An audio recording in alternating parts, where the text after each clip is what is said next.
welcome to my Asshole Podcast. Let's get into it.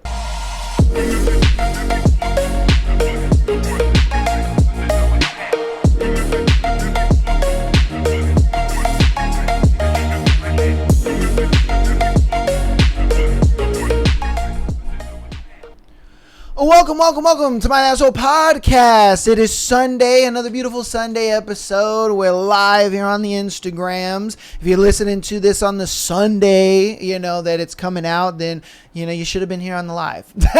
Yeah. Man, how's the week been going for you, Rick? We have a lot of updates and a lot of things going on that we're going to talk about. This episode is going to be chock full of a lot of shit. Yeah, so very exciting week for not only the channel, but all the updates we have. A lot of stuff been going on. The blessings just keep falling on top of our heads, and we just can't stop winning. Something's out there, some divine intervention going on. We can't stop winning. And that's, it's thanks to you guys. It's also thanks to the hard work that we put in. It's like that video we sent, not sent, but we reviewed where, you set yourself up for success, and then you got to remember to be grateful for it. You know what I mean? It's been a really great week so far. Yeah, man. So we got a lot of new changes coming to the podcast, and they're already here. So we're gonna fill you guys in on the new things that are going on. So there are a couple things that we want you guys to do and fill in for us. So we have an X. So we're now on X. I want you guys to, if you're watching the live right now, you can go to our page, click on the link tree, and follow the X through there. If you guys are listening to this through Spotify or later on YouTube and stuff like that, you can literally just in the link down or in the description, it'll say our X right there. You can go there, follow us. All of the Sunday episodes that me and Michael do together, those episodes will be in full on X, so you can watch them there. If X, is a platform that you're on regularly, we will be uploading full episodes there, as well as all our clips and everything that we got going on. We'll be posting on X a lot more. Yeah, so we know you go on there for live assholes, and you'll be seeing us, your favorite assholes on X. Right? Yeah. There's only two reasons anyone goes on fucking X, and it's for violence or unfiltered adultery. 100%, man. So, and we got both. We got both. We got it all. We're the one-stop shop, baby. So follow us on X. We also have a Facebook as well. So go ahead, again, if you are on the live, go ahead and go to our page, go to the link tree. It'll take you, you'll see a link right there to our Facebook. Follow us on Facebook. Just drop us a follow. Even if you don't really, go on Facebook like that, just drop us a follow. It'll be appreciated. Yeah. If you are listening to it later on Spotify, or you're listening on YouTube later on in the uploaded versions, everything will be linked down in the description for you guys. All right. We all know a Facebook mom that needs to see us. Share us with your favorite Facebook mom. You know what I mean? Share us over there. Facebook will have all the clips. They won't have full episodes like X will. So again, that's just going to be another place to clip and all that kind of stuff. If you already followed on Instagram as well as TikTok, it's just going to be another place, you know what I mean, to get our clips, to see us, see our faces, all that kind of stuff. So drop us a follow. We appreciate that so very much. The big one, we have our YouTube membership, baby. Our YouTube membership. So if you are a part of the Patreon, all right, if you're part of the Patreon, go ahead and cancel that shit. All right, fuck it. Cancel that bullshit. Get on into the YouTube membership. The YouTube membership is going to be all of what Patreon was and more, okay? So there's going to be two tiers. There's going to be a $3.99 tier, just like I had on Patreon, all right? The $3.99 tier was just like how we had it on Patreon, where you guys got the exclusive episode on the Fridays and all that good stuff. You're going to get that still. But there's going to be another tier where you'll get all of that exclusive content plus behind the scenes content of me and Michael here. We're going to be, just what like the conversations we have before we actually go live, or we actually hit the button, and just our lives and things that we do, us hanging out, just us being friends, all that kind of stuff. You'll see more of that content, and that's the only way to see it. Okay, that's going to be the only way to see that content. So if that interests you and that's something that you want, then yeah, let us know. Also, you'll get member exclusive badges. You'll get your name shouted out when you guys comment on our YouTube videos and posts and stuff like that. So there's a whole slew of cool things that you'll get with our membership. So definitely join in, get tapped in. Again, if you're on the live, go ahead and click on the link tree. That's where that's going to be. It'll be at the top. You click that, join up, and that's that. If you are watching on YouTube, go ahead and just go to our channel, hit the join button, choose your tier. If you are on Spotify, again, all the links will be down in the description. You can go to the YouTube link. You can go to the Linktree link. You can go to pretty much any of those links, and it'll go ahead and take you to YouTube, and you can go ahead and follow us on our membership over there. All right? A lot of things have changed. A lot of exciting things have been going on. We have a lot going. Like I said, I called it. I called it. 2026 was going to be our fucking year. 2026 was going to be the year where it's like we are just going to be through the roof, baby. Through the roof, man. And my asshole's taking over, baby.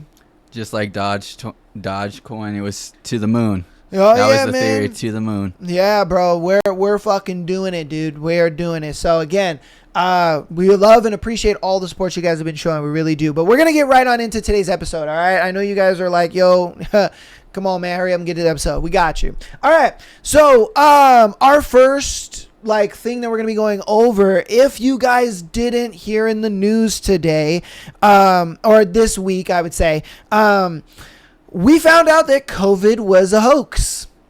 We found out that COVID was completely a lie.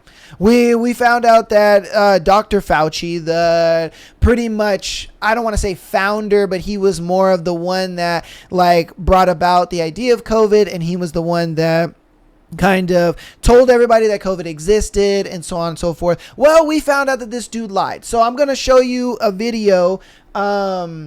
I'm going to show you a video kind of going through it. It's going to be just kind of like a quick synopsis. And then I'm going to show you guys the Senate video where I know you guys have probably heard something close to he pled the fifth 111 times. I'm going to show you guys the video of that. And then I'm also going to show you guys another video of more in detail of his lies and what he was saying and what was kind of going on with that and stuff like that. And then after we do that, we're going to be continuing the Nolan Wells coverage. I know we've been covering that week over week, so we're going to be doing that. We're going to be listening to some new audio that has come out. So we're going to be listening to a third-party source, and then we're going to be listening to a more news-heavier source. We're also going to be talking about there's this video that came out recently. It's called Marine Women versus Gamer Guys. And they're doing strength contests and stuff. So I know this is up your alley and this is in your expertise. I'm excited to do that. And then obviously we're gonna be reacting to some fucking feminist bullshit as well. You know, we're gonna be normal and keep it in the office. You know. But without further ado, though, let's get right on into this video for you guys. All right. Social media is in a frenzy after the White House claims to have dropped the truth about COVID. But some of y'all aren't reading it. They're not saying COVID wasn't real. They're saying that the origin of COVID wasn't real. A lot of you owe Asians an apology. You see, there was always an argument that COVID was made in a lab. Well, the White House confirms that the COVID virus had components in it that did not come from nature. What makes it worse, this fish market that had ties to the COVID outbreak is also only 7 miles away from the laboratory where the claims are being made that COVID was made or being studied, where the virus leaked from. And there's claims that Dr. Peter, during the Biden administration, was sending funds to that same laboratory when the outbreak transpired. But he claims that he was sidelined early on when he felt like a leak had happened, and that the media was paid and pressured to only make it seem like one way that COVID came about, which led to the targeting of Asian Americans. So the Asian community, all those old ladies were being attacked, being set on fire, being accused of starting COVID, when in fact, not only it came from a laboratory leak, it happened in a small area of China. And as I keep telling y'all, not every Asian is Chinese. And now there's accusations that some of our officials had something to do with it at that, with the narrative spreading. People are already mad at the doctor because he was saying he plead the fifth when he was being interviewed, when they were asking him questions about the COVID outbreak. Yeah. So that doctor that he mentioned, we're going to go ahead and watch a bit. I'm not going to play the whole video, but I'm going to play just a bit of it where they're questioning him about the COVID, about like COVID itself, its origins, the vaccines, all that stuff. So we're going to watch that right now. Like I said, we're not going to watch all of it. We're going to watch a little bit of it. Mr. Fauci, do you know who David Schertler is? On the advice of counsel, I respectfully decline to answer based upon my rights under the Fifth Amendment to the Constitution. Fifth Amendment of the Constitution. What does the Fifth Amendment of the Constitution say?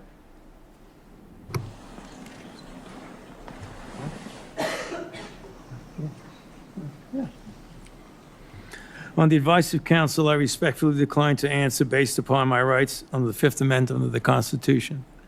No, I'm just asking you what it says. On the advice of counsel, I respectfully decline to answer based upon my rights under the Fifth Amendment to the Constitution. I'm going to give the Constitution to my aide. He'll bring it over to you so you can have it for future reference. I think it's something that every American should know what the Constitution says. Do you know who wrote the Fifth Amendment? On the advice of counsel, I respectfully decline to answer based upon my rights under the Fifth Amendment of the Constitution. So you're invoking a right that you don't know who wrote it or what it says. Is that correct? On the advice of counsel, I respectfully decline to answer based upon my rights under the Fifth Amendment to the Constitution. Wow. All right, let me tell you who David Schertler is for the audience because he was ejected by the chairman. He's a high-profile criminal attorney. He's represented some really great people, like Senator Bob Menendez. Maybe that's somebody who my Democrat colleagues may remember took gold bars as bribes from the Egyptians. And there's an article here in the Washington Free Beacon that talks about why you would hire a guy like David Schertler. And the comment is, if you're in deep shit, that's who you call. Do you feel like you're in deep shit? On the advice of counsel, I respectfully Damn decline right to I didn't answer get based deep upon shit, my bro. rights under the Fifth Amendment to the Constitution. Shit. Clearly, what you think today is that somehow you're above reproach. Somehow you feel like you don't need to be treated like a normal American. Can you do me a favor in the audience and stand up if during the time of the COVID pandemic, you were called a racist for calling the virus a Wuhan virus or the China virus? If you thought the 6-foot rule was total crap, if you thought the vaccine wasn't something that you should take, if you thought it was outrageous the way the mask policy was rolled out, if you were fired from your job for not taking that vaccine, including members of the military, if you thought closing schools was catastrophically stupid, and that you thought that during these times saying these things made you somehow a lesser human being. Dr. Fauci, can you just turn around and look at the people behind you? You're not willing to do that? That's not a question. It's Can't not a even look question. at people in the To your eye. lawyer, it's not a question. It's a request. All you have to do is look up from your lawyers and look at the people who were absolutely shamed for saying what we know now to be the truth. You can't even look at them? That's a question. Are you able to look The at them? China virus was the You truth? can sit down. What The are you audience. talking about? I'm confused. No, it's the fact, everything that he said about the mask, the There was a, the jab, calling in it Ohio the China virus, all that. during the that depth of it the wasn't true. coronavirus But people were pandemic, being shamed for saying that that was the truth. decided to go to her high school football game for her son. They hadn't been out much. The kids had been learning at school, and then the school got shut down. They hadn't really gotten much out of that education. As any parent knew, that remote learning was no learning at all. But it was a Friday night. Her son wanted to go watch a buddy go play football. So they went to the stadium. They sat alone, far from everybody else, just a mom, a dad, a few kids. They didn't feel they needed to wear masks because it was stupid, because they were outside. They all live together. They're not near anybody. Dr. Fauci, do you know what happened to that mom and that family? That's a question. On the advice of counsel, I respectfully decline to answer based upon my rights under the Fifth Amendment Who to is the that Constitution. brother right there? They were dragged out of that I'm stadium curious how he got there. I'm not gonna lie. and Because arrested. I don't even think he knows how he got there. Those policies. What is he doing in that He's room? Were like, put I in got too much place melanin for this room. because you had moronic politicians that listened to the words of a megalomaniac who was more interested in having met a Kardashian than the suffering of the American people. And that is you. Your advice to communities like that, to idiotic politicians who enforce those rules, arrested that mom for watching a football game with her own family outside. When that story broke, I said to myself, I cannot stand idly on the side and watch this happen. It was about 6 years ago today that I decided I'm going to give up my businesses, sell them all, run for office, run for the United States Senate. Here I am sitting in front of you 6 years later saying, who the fuck do you think you were for doing that? It is a total disgrace what you did to this country. And if my Democrat colleagues are standing there defending you, I hope the voters of the United States of America watch the clips of every one of you doting on a guy who was more interested in being a celebrity than saving American people. I'm not gonna play the rest of it because he pleads the fifth so many times. They start asking him, "What is the color of your tie?" "Oh, I plead the fifth." "What is the color of the carpet?" "I plead the fifth." Like, he just keeps going on and on and on. But I wanted to show that because it's a good representation of just this dude does not feel bad. He is the reason why we had the 6-foot rule, the reason why we had to get the jab, the reason why we had to wear masks, the reason why we had to do all that stuff, and none of it was needed. None of it was needed. It was all a lie. He wanted to be a celebrity in the limelight. He wanted to be the guy so bad that he was like, I'm just going to enforce and push bullshit rules. Like, that's crazy, dude. And there was innocent Americans that got arrested. They lost their job. They got kicked out of the military. And I know that was something I was like, I know that was something that even I'm sure you had to deal with, where people were forced to get the jab and there were people that were getting thrown out and all that kind of stuff. Like, I ain't gonna lie to you. I had to take it to keep my job. I had to take the bullshit jab because I wanted to keep my job. I was like, bro, I can't fucking not have a job in this pandemic. What the fuck are we talking about? You know what I mean? Because my job was considered essential. So I was just like, there's no fucking way I'm going to sit there and not work, So it's a lot, dude. It's a lot. But I wanted to get your take on just everything. If you wanted, I could play the last video. If you want, we can just kind of get into reactions. It's up to you. I just was going to say, because, when I was in the Marine Corps at the time of COVID, shutting everything down, preventing people from traveling, yada, yada. Me personally, and this was the distinction that really for me caused me to do what I did, right? I got really, really sick at the tail end of 2019 when I first closed on my home. I got really sick. I was fucked up, wasn't eating, whatever, right? I was out of commission. I still had to go into work, but thankfully I had like a little bit of leave days that I was like partially sick for, so like I was recovering by the time I went back to work, right?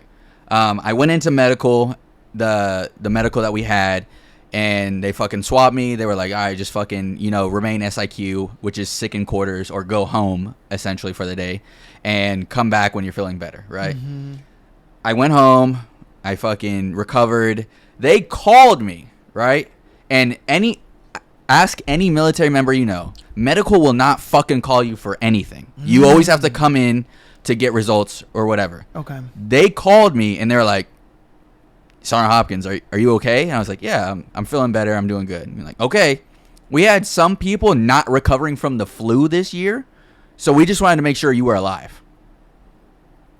So for me, I was like, what the fuck is that? And that was before COVID became public and became a known thing. right? They said we've had people not recovering from the flu this year. So they may not have known it was COVID, or it may have been something else. Okay, because I was about to ask, did the military know about COVID before the public did?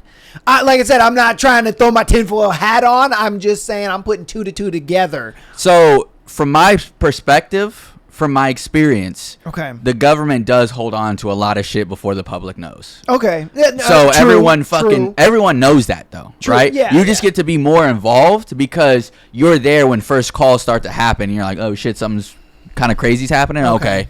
So and then you just keep it to yourself because you're fucking in the military. You shouldn't be opening your mouth on a public space anyways, right? Okay. But that to me was like a warning sign where I was like, what the fuck was that? They checked on me? You know what I mean? I'm just a random sergeant in the Marine Corps. Yeah. Why the fuck, Then later on, I was like, dude, those are exact symptoms that I had from this COVID thing, right? I never had COVID after that. I never tested positive COVID for after that. They also, I don't think, tested me for COVID at that time because it was before COVID. So I never knew if I really had it. And then from there on out, in my mind, I was just more so concerned with the idea of, if what they're saying is true, regardless if it actually is or is not, my principles tell me I should be doing what I can to protect the Marines, the Americans to the left and right of me. Yeah. So I took the jab willingly because I was like, I don't care. Yeah. If I die, it's not on me, Yeah. right? Because I'm not the one lying to the American people. I'm not the one spreading propaganda. I'm keeping my mouth shut, and I'm doing what I feel like I believe. And Yeah. I spread that with my family as Yeah. well. So when I took the jab and I was like, I'm not fucking dead, fantastic, Yeah. right? That doesn't mean anyone that took the jab and died did not die from the jab, and vice versa. Whatever outcomes happen, right? I'm not saying anything's real or not real. All I'm saying is I operate from my own principles. Yeah.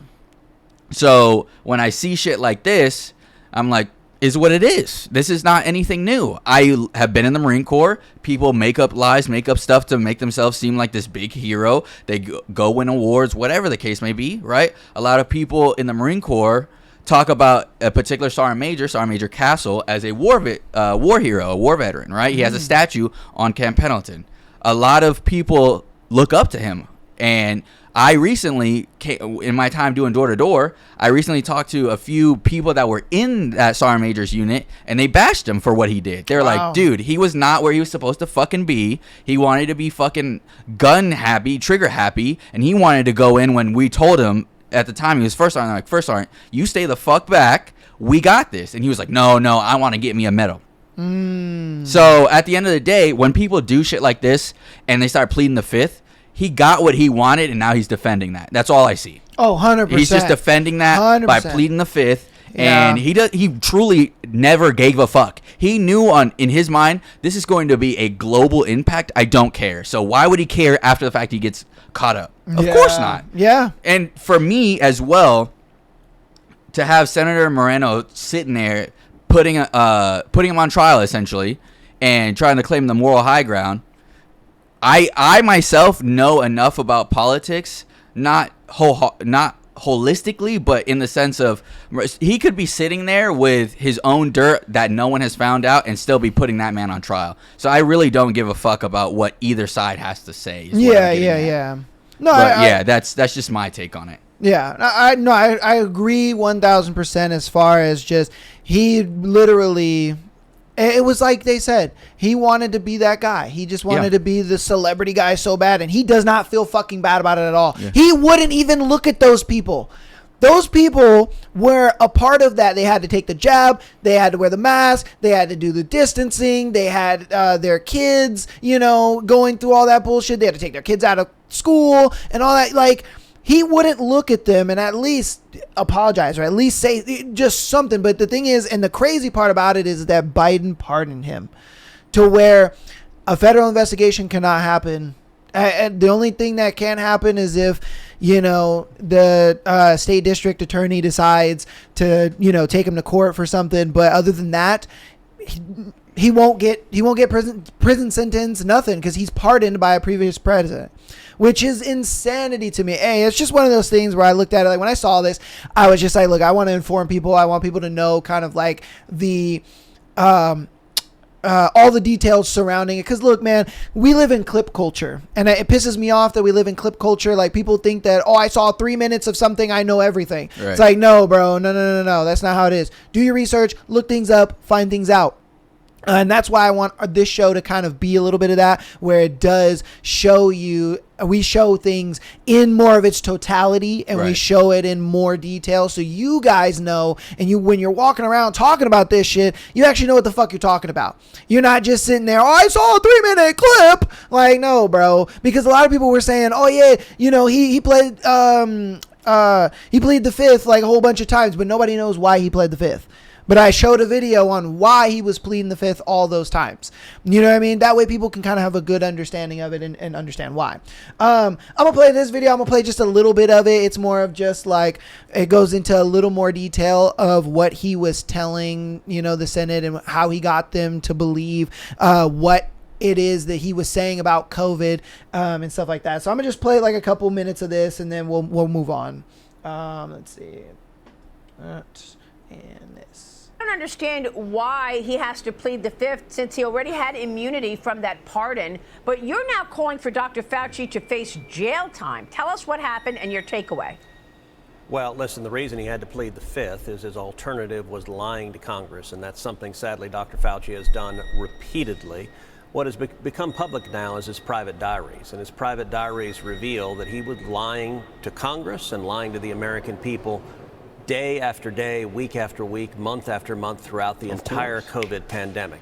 For example, in his diaries, he noted in January, at the beginning of the pandemic, that it was obvious that COVID did not originate in the wet market. And yet he went on national television. He told Congress, COVID came from the wet market. It did not come from the Wuhan Institute for Virology. It was not a leak from a Chinese government lab. Now, there's a reason for that, which is Dr. Fauci was responsible for releasing funds that funded what I believe was the research, the gain-of-function research that modified and created the COVID virus. So he was covering his own rear end when he was doing that, but he was deliberately lying. And you look at his diaries also that show just a megalomaniac. I mean, he was just, he described himself as a rock star on TV.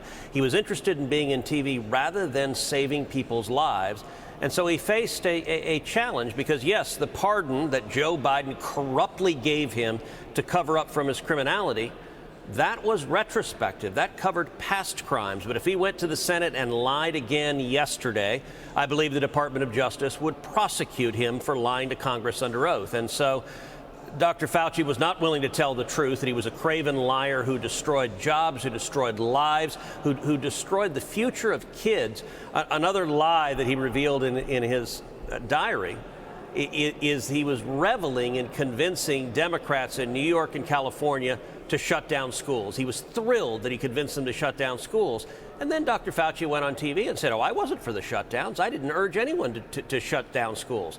That was a lie. And Maria, I think 10 years from now, social scientists are going to look back at the school shutdowns during the COVID pandemic and view it as the most inexplicable, disastrous public policy decision in modern times. We now have the data that the learning loss due to Democrats shutting down schools for over a year is the highest that has ever been recorded. And the racial gap, the gap between African American and white students, the gap between Hispanic and white students grew more due to the Democrat shutdowns, due to Dr. Fauci shutdowns, than it ever has in the history of America. That's why he pleaded the fifth, because he couldn't defend his own conduct. Interesting. That's an interesting claim. Yeah. I wouldn't say the gap between African American or Hispanic students and white students was widened because of the Democrat doings, right? I would say that's just poor parenting, but we've been over that. You know, 100%. Yeah, man. I just look at it like it really pisses you off because we lived through it. You know, we had to go through all the bullshit and we had to do all that stuff. Look, I get it. You know, whether you care or you don't, I look at it like you need to be knowledgeable on this kind of stuff and understand the world that's going on around you, because if you don't, man, you're going to end up like these people who just believe anything the government says. I'm a proponent of question everything. I look at it like, don't take anything, from people that you're not willing to trust seriously, and always question it and do your own research and understand why it is people are saying it, why they feel the way they feel, and come to a conclusion of your own, instead of just being like, you know what? That just sounds correct. I'm going to fucking go with it. Because then you end up with bullshit like this. You end up with people getting affected, losing their lives. Like, my ex-fiance got COVID, and thank God I didn't lose her due to it. You know what I mean? She had a family member that died to it. You know what I mean? And that was tragic. And we thought because her family member died to it, when she got it, we thought that she was going to die from it. That puts a fear in you. And that's kind of the main reason why I wanted to do this, because it pisses me off, because I went through a loved one, having it and being scared of, oh my God, are they going to die? Oh my God, is this going to be serious? Is this going to last forever? It just... It really infuriates me. It makes me just want to go and give it to you on that nigga, man. I swear to God. It's like, it's on site with you, bro. Yeah. So again, it's just one of those things where it's just like, I wanted you guys to be knowledgeable on this. I wanted you guys to have the knowledge and the foresight to understand what is going on, why everything's being said, instead of just listening to that clip and thinking like, oh, that's what it is. Like, nah, it's so much deeper than that. But did you have anything else that you wanted to talk about with COVID before we get into Nolan Wells? But that's a fair point. That's a great point to bring up, because in my mind during the COVID time, a lot of people were like so upset about like my body, my choice, my, autonomy, yada, yada, yada. And my entire mindset was never about myself, never about my situation. It was always about the people around me, to the left or right of me, right? Exactly. Because I have an older mom, as well as, you experienced it firsthand as well, where it was a known thing that people with weaker immune systems, or people in certain situations, if they got COVID, they were probably going to pass, right? Yeah. And so that's why, for me personally, when I had friends or other people that are like, oh, it's just like the flu, it's just like a common cold, I don't care. You know what I mean? And I'm like, it's not about you specifically. The same people that were like, well, it's my body, I don't want to get the jab. Where it's never been about you specifically, right? Your life is your own thing, but at the same time, this tells me what kind of person you are. If you are fine with, I might catch it, I might spread it, I don't really care. When there's people that, for you have a young, healthy immune system. There's people for you, or not for you, but there's people around you that you might spread it to, which might cause a family member to suffer, right? Yeah. And that was exactly my reasoning for why I took it so serious, is because, again, my principles told me that I should be following these rules for the sake of humanity, not for myself or because I feel some type of ego being threatened, or my ego's threatened because someone's trying to tell me what I should or shouldn't do. And it's like, dude, that was my thing during COVID. That was the only thing I ever gave a shit about. Again, whether it was real or not, that sort of thing, how people felt, bodily autonomy, that kind of thing did not really concern me. It was more so for, if this is true, I should not participate in spreading or contributing to the factors that may or may not be true, right? Yeah. And so that was my thing, and I mean, that's really all I have to say about that. It just really disheartens me when I had friends that were so careless or in an upset because of what they felt for themselves specifically. Okay. Yeah, man, like I said, I took it serious as well. That's why I took the jab, because I was like, dude, I have a family to support. You know what I mean? I have people around me to support. I can't just give up my job because I want to be this social justice warrior. Like, bro, I got things to do. I got responsibilities, and I get it. I was against the jab 1,000%, but I only took it to keep my job. I was like, I'm not going to take it to go to a concert. I'm not going to take it so I can go travel. I'm not going to take it to, a lot of people took the jab for dumb reasons. Yeah. You know what I mean? I look at it like, if you took the jab for a dumb reason, as far as like traveling to go to a concert, to do this and that, bro, you're a bundle of sticks. All right. Yeah. Like, you're a fucking bundle of sticks. You're a fucking, like, dude, it's bullshit to me. But if you did it because you wanted to keep your job and you looked at it like, bro, I need to keep making money, I need to keep supporting my family, then kudos to you and I tip my hat. But we're going to get into Nolan Wells, though. We've been talking about Nolan Wells. I'm going to go ahead and catch you guys up on just everything that has gone on the past, 3 weeks? Yeah, Point? It was around 4th of July, so it's been almost exactly a month. Okay, so the Nolan Wells case. So 4 white boys and 1 black boy. They went out to Horn Island. They took their parents' boat. They went out to Horn Island. Presumably had a good time. Nolan was going to go talk to a girl and this and that. Blah blah blah. They went ahead and on their way back, something occurred. We don't know for sure. Last week's episode, we kind of talked about it a little more of maybe what we thought happened on that boat. The boat was sinking at a certain time, at a certain point on their way back. We feel that may have caused some kind of maybe animosity or whatever toward the boys, and that could have led to his death. Whatever the case may be, is they went back to mainland, and Nolan Wells was not there with them. They then found him washed up on the beach later on. They went ahead and did an official state autopsy. The official state autopsy is not completed, and it's not fully out as of today, August 2nd. It is not out. It might be out on the release of this episode. We don't know. But upon doing that, they went ahead and saw battering and bruising to the back of the neck. They also removed the front part of the neck to further examine it to see if it was like choking, strangulation, or drowning, to see what the cause of death was. They also did an individual autopsy. Okay, the family went ahead and paid for an individual one. Now, when the individual autopsy went ahead and or pathologist is their actual term name.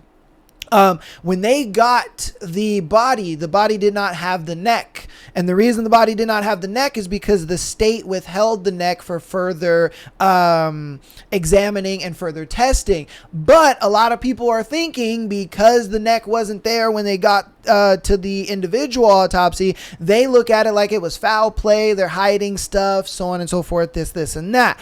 I went ahead and debunked that for you guys on last week's episode, that is very common practice, because when they're in the middle of an investigation, they will tend to keep information out of the public's hands, just so that way when information comes forward, the information is actually more valid, instead of people trying to take credit for information that, one, is not theirs, or two, that is not valid or pertaining to the case at all. I showed you guys on screen actual 4 different reasons of why they would do that kind of stuff, and that was just kind of the reason why. Now, the lady that is doing this, I don't take her with a grain of salt. I'm sorry to say it. Take this bitch with a grain of salt. We've debunked her multiple times on our show, that a lot of the race peddling and a lot of the race politics that she's trying to add into this case is complete and utter bullshit. And I don't like that. I do not like race peddling. The only reason why we're showing her video is because she has the full audio of the new audio that has come out. We're obviously going to be looking at more credible sources as well when it comes to this case, because we like to give you guys the credible sources, not just somebody in their living room spouting bullshit about blacks killing whites and whites killing blacks and making this into a race issue. We're going to play the video. I'm going to play it up until the audio ends. I'm not going to play it any further. I don't care about her feelings and stuff like that on it, but that's what we're going to do. So without further ado, we'll get right on into that. What? It's time for the shackles and the fucking chains on these white people. Just listen to this.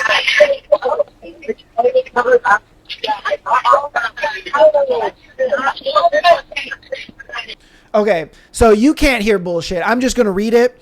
So it says, can we cover it up? Yeah, I thought all about that. Oh, you killed him. He's already dead. Is he dead? Yeah, yells. Someone yells Nolan. So they yell out into the ocean, Nolan. Oh my God, Nolan, wake up. Inaudible audio. They can't really hear what happened at that point. Someone yells, Wyatt, wake up. Get the fuck up. Damn it, Bart. And then someone says, no, really dead now. Okay, I don't. No-No's really dead now. That's his nickname. He's Nolan. They call him No-No. Yeah. Right? But if you play the audio, you can hear some bits and pieces of it. I'll play the rest of it, but yeah. I wanted to read it out. That way people kind of have an idea.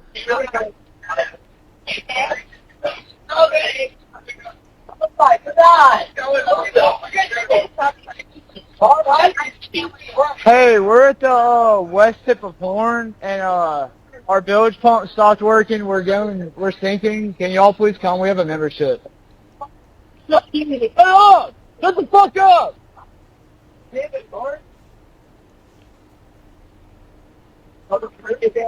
This audio was provided. Okay, right. don't So care, it's bro. it's still hard to hear, but if you check out her video, you can hear it a little bit better. Well, no, just watch our video. It's on screen. Right. That Yeah, sort of it's thing on too. screen. The thing for me was, as they're having this conversation of he's dead, they're like, yeah, can you just come get us, dude? Like, our boat's kind of sinking. And that for me is like, all right, what are we doing here? What's the priority, you know? Well, I mean, the boys in the background were freaking out. Yeah, You but know, they're like, Nolan. They're like, dude, he's dead. They're like, shut the fuck up, dude. Honestly, what I said last week when I gave my analysis of what happened and why he died, I want to say I'm correct. I want to say I'm fucking correct, dude. I want to say the boat was sinking.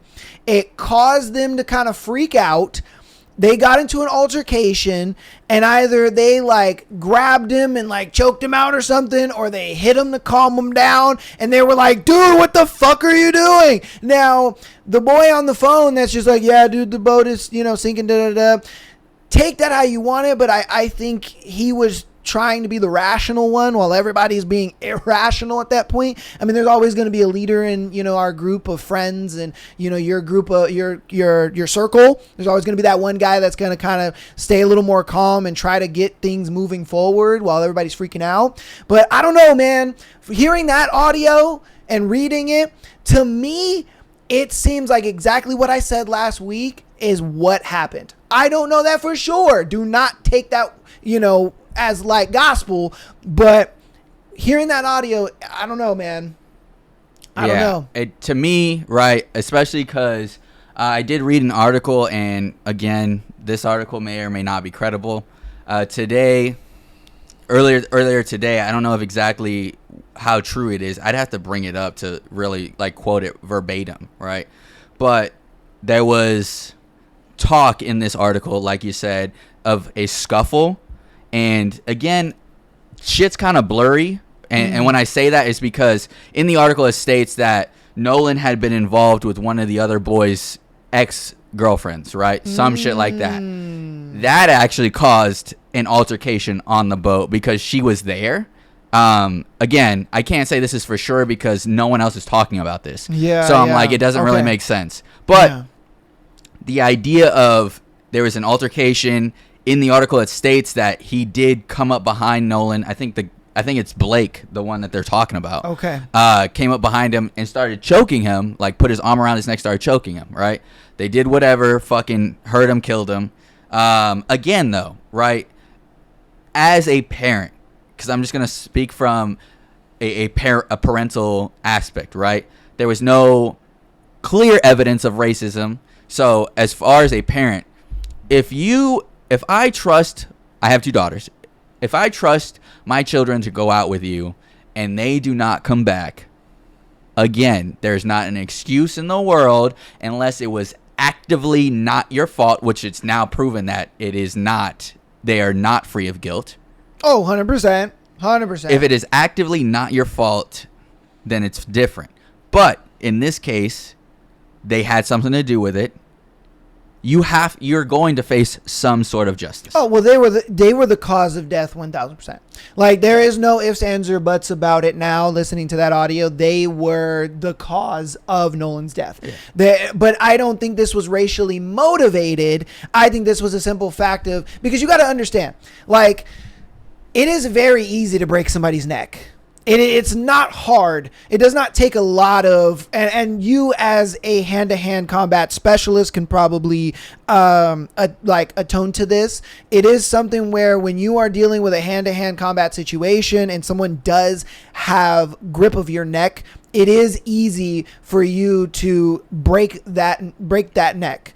It is not. It doesn't take a lot of force. It doesn't take a lot of poundage. And then on top of that, you add the fact that you guys are in a confined space. You guys are also, prone to, if you fall, your head can hit something. You know what I mean? I truly believe that this was a situation where Nolan was freaking out. They were trying to, dude, calm the fuck down, and he did it in a way of, I'm trying to calm him down, but I think he went too far, let his adrenaline pump, and before he knew it, Nolan was fucking done, like, bro. So I mean, yeah, it's hard to say because there's no clear indication at all that Nolan was freaking out on the boat or anything that transpired on the boat. All we know, yeah, of course. All we know is, in my mind, especially because, again, I don't have proof that it's racially motivated, but in my mind, you don't care about someone if you don't report they have injuries or they're dead, and you try to hide yourself. You are so scared of the consequences of your own actions that you treat another human's life as if that should be something swept under the rug, not looked at as important because you're scared of your own reputation. That to me does tell me you do not value that human's life or human life in general, right? So would I say it could be racially motivated? I would say there's more evidence for that than them just freaking out as teenagers. They're 18 years old. They're fucking they've been friends for years, but there's something in those kids' mind that says this person is not as important as my reputation or my freedom or whatever the fuck they deemed as necessary, right? So there's only one thing that really, in my mind, sticks out, because if I guarantee you, right, if it was one of the other boys, they probably would have had a different story, right?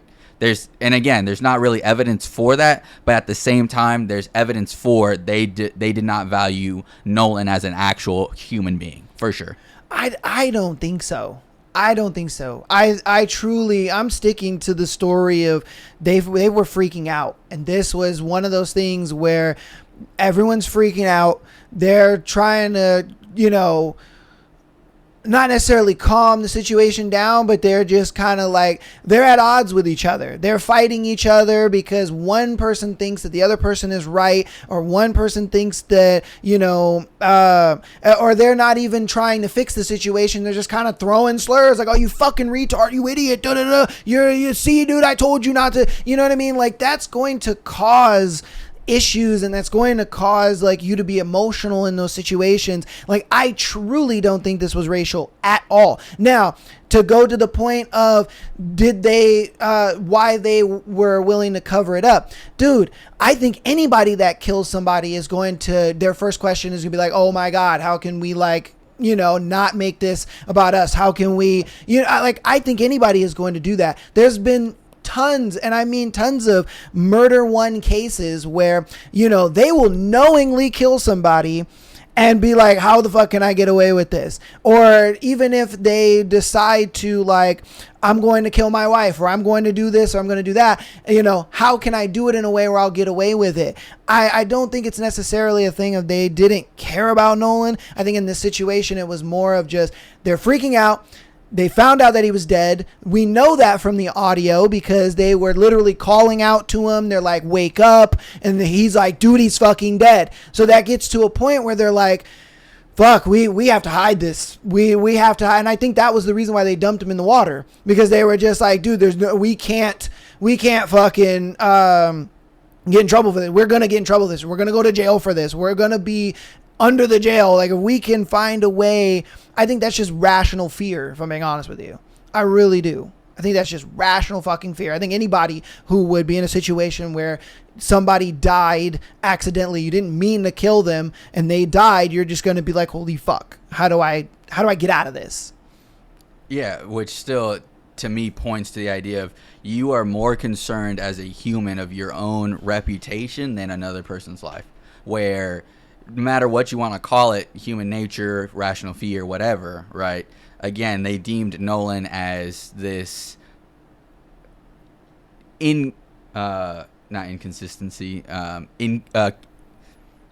what's the word? Inconvenience to them. So they were like, yeah, dude, fucking idiot had to die, dude. We're going to immediately go home, lawyer up, try not to get in trouble. When it's like, dude, you're fucking, this is supposed to be your long-term friend, right? Where, again, me and you have never fought, right? No. We've been friends for over 20 years, and me and you have never we've had disagreements, but we've never fought. Yeah. Right? And that's because of the respect we hold for each other. Of course. Even we fucking known each other since we were like 10, 11, 12. You know what I mean? Yeah. And that's what I'm getting at, is the idea of, even in those immature stages of going through adolescence and teenage years, we never had an argument where we felt like we should physically hurt each other. Yeah. Right? Because, again, we've had that respect of like, dude, that's your opinion or that's my opinion. We don't need to fight about this. Yeah, You know what yeah. I mean? And that's what I'm getting at, is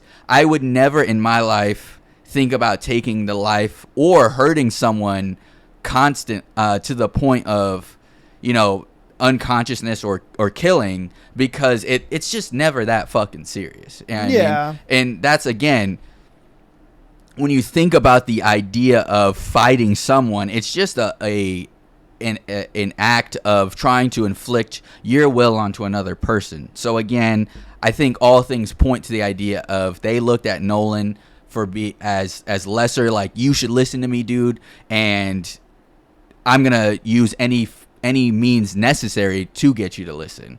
They ended up fucking killing him, and then from there, dude, they're like, yeah, dude, they didn't even have the respect to be like, damn, dude, we killed him on accident. They were like, let's dump him in the fucking ocean and try to lawyer up and get away with this. And again, right, you can hear them calling out to them, right? You hear one type of calling out. I hear a fucking joking, like, dude, this is not really a serious situation kind of calling out. You know what I mean? Because if he's dead, why are you calling him by his fucking nickname? You know what I mean? Like, I can't imagine someone in extreme stress still calling someone out by their nickname. Like, No-No's dead. Oh, No-No's dead. You know what I mean? Like, to me says that there's a little bit less actual depth in their mind of how deep the situation actually is, which, again, to me points as to why they dumped him in the ocean instead of, even the boy on the phone was like, yeah, dude, they say he's dead in the background. They're like, yeah, let's just get the boat fixed, dude. Throw him in the river. That's fine. No one, all four of them did not say anything about Nolan not coming back with them.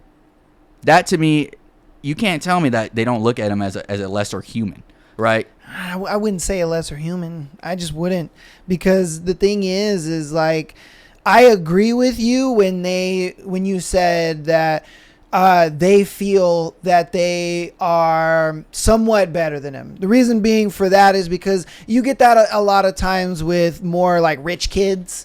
Rich kids will look at kids that don't really have as much, and yeah, we're friends, but it's like, hey, don't forget, like, I'm better than you, nigga, because my family's got money. Like, I agree with you on that 1000%. And I agree with you that, if these guys were real friends, then, they wouldn't want to inflict harm on each other like that. But personally, I don't think that this was across all four boys. I think this was only on one boy. And what told me about that was the article that you mentioned that Nolan was messing with one of the boys' ex-girlfriends. Right. And I think that it wasn't those three. I think the fact that he used the nickname shows endearment and shows how close that he was, to the point where he looked at it like, bro, we're absolute bros. Like, if I had a nickname for somebody and I don't call you by your actual name, that is more endearing than me calling you by your name. That honestly, like, nobody has a nickname for somebody that they don't hold very close to them, or they don't hold them to high regards, or they endear that person. So I think the dude that was like, oh, No is dead, I think he was saying that because he was in shock and grief at that moment to find out that his friend was dead. I think him and Nolan were probably the closest out of all the boys. The boy that was on the phone, I think he was kind of just like, it wasn't a situation where he was like, I don't care. I think it was in the situation of more, he was like, I need to fucking get us out of here, because a sinking boat, it's perceived as a dire situation. You know what I mean? They look at it like, bro, if the boat sinks, then we can't save anybody. Like, that's not going to fix anything. I need to get us out of here. I need to be as calm as I can and talk to these people so we can get the hell out of here. But even then, if you are not in cohorts with what happened, right? Say fucking I actually accidentally die in front of you, or someone accidentally kills me in front of you, right? Yeah. Are you going to be like, yeah, I need a toe here and nothing else? There's not a dead body that we're going to get rid of. There's nothing else going on. Even after that toe happens, you get to another location. Are you still going to be like, yeah, dude, Michael's dead, but I don't need to say anything? Well, see, the thing is, we don't know how they acted once they got back on land. We only know what happened up until they got towed. Well, none of them said anything. Well, and they still haven't said anything. Well, we don't know again what was going through their minds, what was actually said. We don't have proof of that. We just don't know. So we can speculate, but we can't really know for sure. No, they made no statements. That's a fact. They made no statements. They made no calls to emergency services. They didn't tell anyone.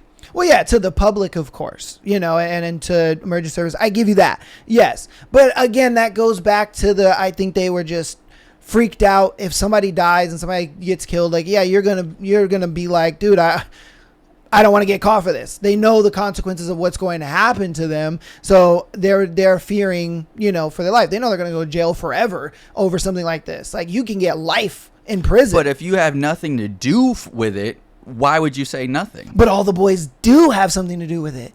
We've already confirmed that all the boys have something to do with his death. And that's what I mean, though, is all of them, right? And they may not have been participating in the killing blow. And the boy that called out to No said they may be the closest one. But are they really that close as a friend group if all of them were like, yeah, we're not saying anything to authorities, to public, to, the mom had to call later on and be like, dude, where's my son? Yeah. And they were like, oh, well, he fucking stayed there. I don't know what to tell you. He just wanted to live on the island. You know what I mean? And it's like, you can't tell me that, again, they all collectively didn't have this idea of, we just don't really give a shit. You know what I mean? Because I don't think they thought that way. I think they were doing this all out of, I don't want to get caught.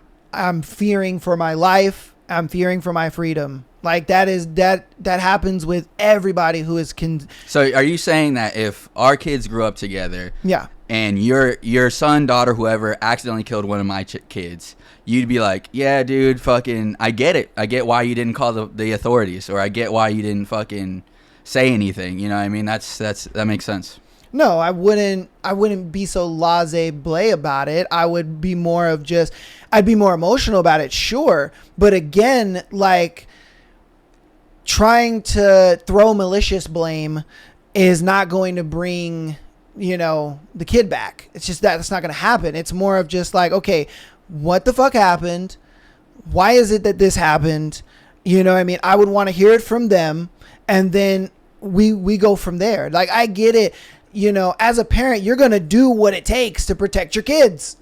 You're going to. I'm going to hold my kids accountable. I'm not. The moment I find out, especially if they come back, and again, I've explained this to my children already, right? They're very young. I said, dude, the consequences of your actions are going to catch up with you, and I'm not going to be someone that will try to keep you from that. I'm actually going to be the person that will try to get you held accountable as quickly as possible. Yeah. Right? Yeah. So what you need to do is become very comfortable with being held accountable or taking accountability as soon as possible, so that way you can get through it and move on, right? And with whatever that may be. Because again, if my kids were in this situation and if they didn't come back without their friend, right, I'd be like, okay, they would tell me the story, and I would call to make sure, like, hey, I haven't seen so-and-so. They were supposed to come back with me. They said they were going to stay on the island. My kids said they were going to stay on the island or stay doing whatever. Like, have you talked to your son? Have you talked to your daughter? Whatever. No.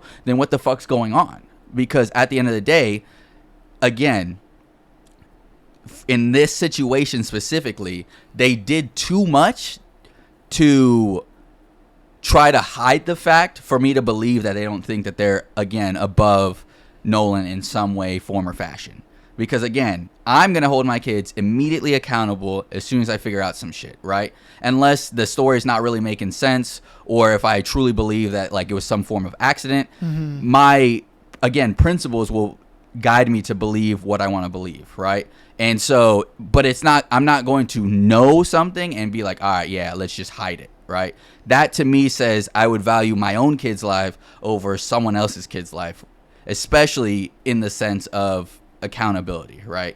That to me is what sticks out. It's not necessarily like we need to label this as some malicious attack or whatever. However, what I believe is that this was some form of malicious attack of like they had this long childhood friend that they really kind of just strung along and weren't truly complete friends with him, right? Because at the end of the day, right, if we were on a boat, we were doing whatever, if you accidentally died, I'm not going to just be like, I'm not going to go to your family and be like, oh, it was an accident, or I'm not going to go and run around and try to cover it up, right? If it's truly an accident, you come forward like, hey, dude, like this fucking accident happened. Or if it was something that like kind of got out of hand, which I couldn't foresee, if it was something that kind of got out of hand, I would at the bare minimum be like, dude, this is something that happened, that transpired. We need to figure out like what next steps are, right? Not try to hide it. And I wouldn't do you that disservice of like someone else is going to have to figure out and uncover whatever the fucking case may be. You know what I mean? That to me would really put into perspective what kind of person I viewed you as. And that's what I'm getting at is I don't feel like for whatever reason, and a common one is race, they didn't look at him really as like a true friend, an actual friend. So do you believe that this was an accident or this was on purpose? It could have, it's hard to tell. There's not really enough facts. And this kind of brings us into the idea of all the time do we have people on the show talk about my best friend slept with so-and-so, or my best friend did this, or my best friend did that, right? And it's like the people that will be people, or the people that are closest to you for years end up betraying you for whatever fucking reason. You know what I mean? Yeah. So when you say on purpose, do I think that they were like, yeah, we can finally get rid of him? No, I don't believe it was that type of on purpose. Do I believe that an accident transpired of like them like trying to hurt him and like looking at him as like little bro and stuff like that, and then it turned into a killing? Yeah, I could see that for sure. Because I mean, there's another video that I sent to you later that I'll bring up, but it depicts exactly how it doesn't matter if it's family, it doesn't matter if it's friends for years, it doesn't matter who it really is, you can always be betrayed by the people closest to you if they're that kind of person. Yeah, no, I agree with that 100%. I do agree that, again, and that's what I'm saying is like, I agree with you by saying the parents should have been more forthright, but I'm not playing the woulda, coulda, shoulda game. Okay, I'm playing the game of this is the facts and this was their mindset. This was the parents' mindset. The parents looked at it like, I'm going to do anything and everything to protect my kids. However you deal with your kids is how you deal with your kids. However you perceive these parents to how they should have done it, that's fine. That's fine. You can have, your morality, moral grandstand, all of that. But my thing is I'm going to take kind of my feelings and what I would do with this situation kind of out of it. And I'm only going to look at what was done. Now, look, if you take the idea of the parents were doing anything and everything that they could to protect their kids and you're like, that is wrong, I agree. I agree 1,000%. They should have done that. But again, I also think about the mindset of when you're in these situations. When you're in these situations, see, this is what I hate about 2020 hindsight people. 2020 hindsight people fuck me up, and they're so annoying because it's like, when you're in the situation, you're not thinking clearly. You're not thinking about what's morally right. You're not thinking about what you should do. You're not thinking about the right thing. You're just thinking about what can I do in the quickest amount of time to get things kind of just to blow over. We can get into a different spot.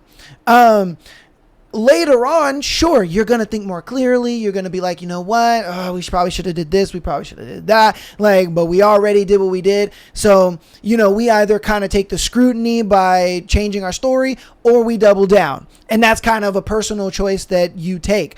I never look at things in a 2020, they should have did this. They should have did that. No, I look at it like this was the facts and circumstances of what happened. This was right. This was wrong. This might have been misconstrued. This might have been, taken out of place. This, I think, was actually, what was said that happened actually happened. Just so on and so forth. Like, I like to take the facts and kind of go from there instead of the woulda, coulda, shoulda angle. Because the woulda, coulda, shoulda, we can sit here all day. They shoulda did this. They shoulda did that. They coulda did that. They coulda did that. But again, we're now taking seconds and stretching them into minutes. When in those scenarios, you don't have minutes. You have seconds to make decisions, to make choices, to make things happen, because things are happening so fast. Things are developing so quickly. You don't have time to kind of just sit there. Let's brainstorm this.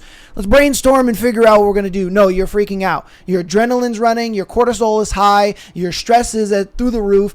And you're just trying to figure out what the fuck to do in this moment. And that's what I'm trying to get people to understand, is that in these moments, they're not thinking straight. So they're gonna hide evidence. They're gonna, we gotta get. They're frantic. They're not thinking straight. They're going crazy, and that's proof to what was happening in the audio. And it's funny because I said that last week. I said there was some kind of fight or scuffle that happened because the boat was sinking. And that was the reason why. And I was fucking vindicated like crazy through that audio. And that's what I'm trying to get. Now, as far as the parents, I agree. I agree with you 1,000% with the parents. They should have done something better. But again, I think they were also in that high stress moment because they're finding out about this late.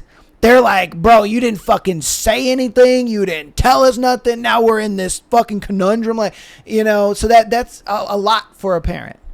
And, again, I'm not a parent, but I would think as a person or as an individual, you would look at it like, oh, fuck. Oh, shit. Okay, we got to do something. Look, we're going to call lawyers. We're going to figure out what to do and this and that. And the lawyers are going to see this franticness and be like, look, don't say anything. Don't say anything. Deactivate this. Don't talk about it. Just, whatever happens. Because a lot of lawyers are going to do that. A lot of defense lawyers, to a lot of people are considered scumbags. Why? Because they defend criminals. And I completely understand that. But again, you have to take the franticness and the emotional state of people into account. Not just they were calm, whatever, dude, fuck it, we don't care. Like, no, the audio proves that they were frantic. They were freaking out. This was something they were like, holy shit. But I do believe that the boy... where your idea of like, oh yeah, dude, fuck that dude, I think the boy that choked him out, I think he thought that. I think he had that mindset of like, oh dude, because he was fucking with my ex-girl, like I don't give a fuck what happens to him. He was probably the one that was in the mindset of I'm stringing him along. He's not really my friend. Like if something happened to him, fucking arrivederci. Like I think it was only one boy that had that thought, not all four of them. It's very interesting, right? Because the idea that when high stress situations come about, that's when your true character comes out, right? That there's a theory out there that, and it's written in military books, it's written in a lot of books, that subconscious animal, that subconscious belief system, where when something triggers your fight or flight, your true self comes out, and that's really what this whole speculation of what truly transpired comes about. Because when you talk about X, Y, and Z as the facts, right, it really does depend on what kind of lens you look at it through, as well as when you look at the facts as they are, you do start to understand that regardless of the fact, they were scared teenagers in a situation that they probably weren't prepared for, and unfortunately it did cost someone their life, right? Yeah. And so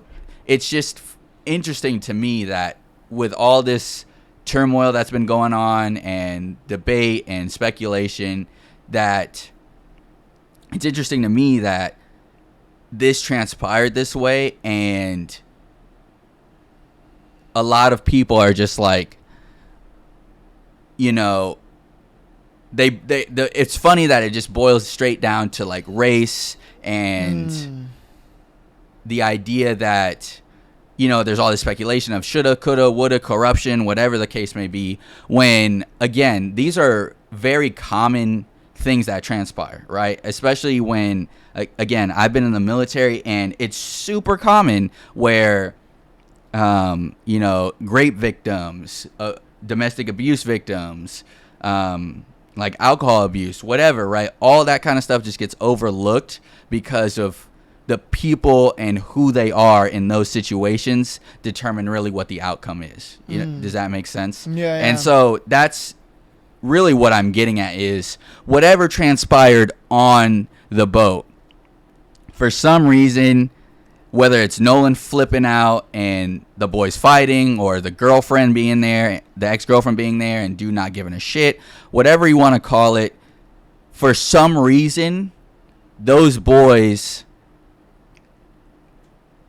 were the kind of people to fight it out, right? And whoever it was, whatever happened, whatever was going on was in those scenarios, right? Regardless if it was actually malicious, whatever, it showed their true character, that a boy died and they didn't want to report it. They didn't want to.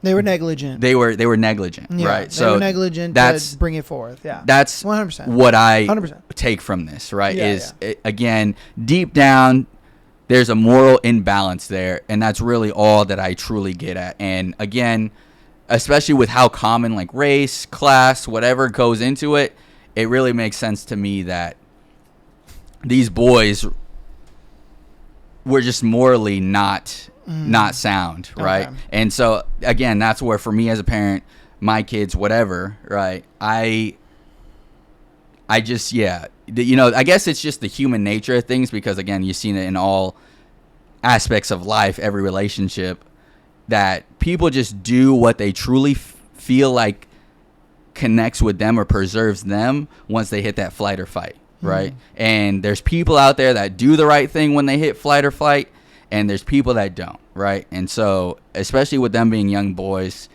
to me, it's just disheartening that Nolan could not rely on them in their character to do right by them in that situation, right by him in that situation, and right by him after that situation. Yeah. So, All right. Well, we're gonna watch a video that kind of just deep dives into it a little more, and then we'll get off the topic. All right. Not the question. Is there a person, a living individual on the boat? Yes, there's lots of people breathing on the boat. A new audio recording from the Nolan Wells case captures the chaos on the water the day the 18-year-old disappeared off Mississippi's Horn Island. And now we're hearing the frantic distress call. The United Cajun Navy is also firing back at attorney Ben Crump over a major claim. And also there's this decision by prosecutors to keep a key piece of evidence under wraps for now that is telling a lot about where this investigation may go. I'm going to break down every new development. Yeah, in that this story. Ben Crump Welcome dude to is fucking this Sidebar, case presented up, by bro. Law and Crime. I'm Jesse Weber.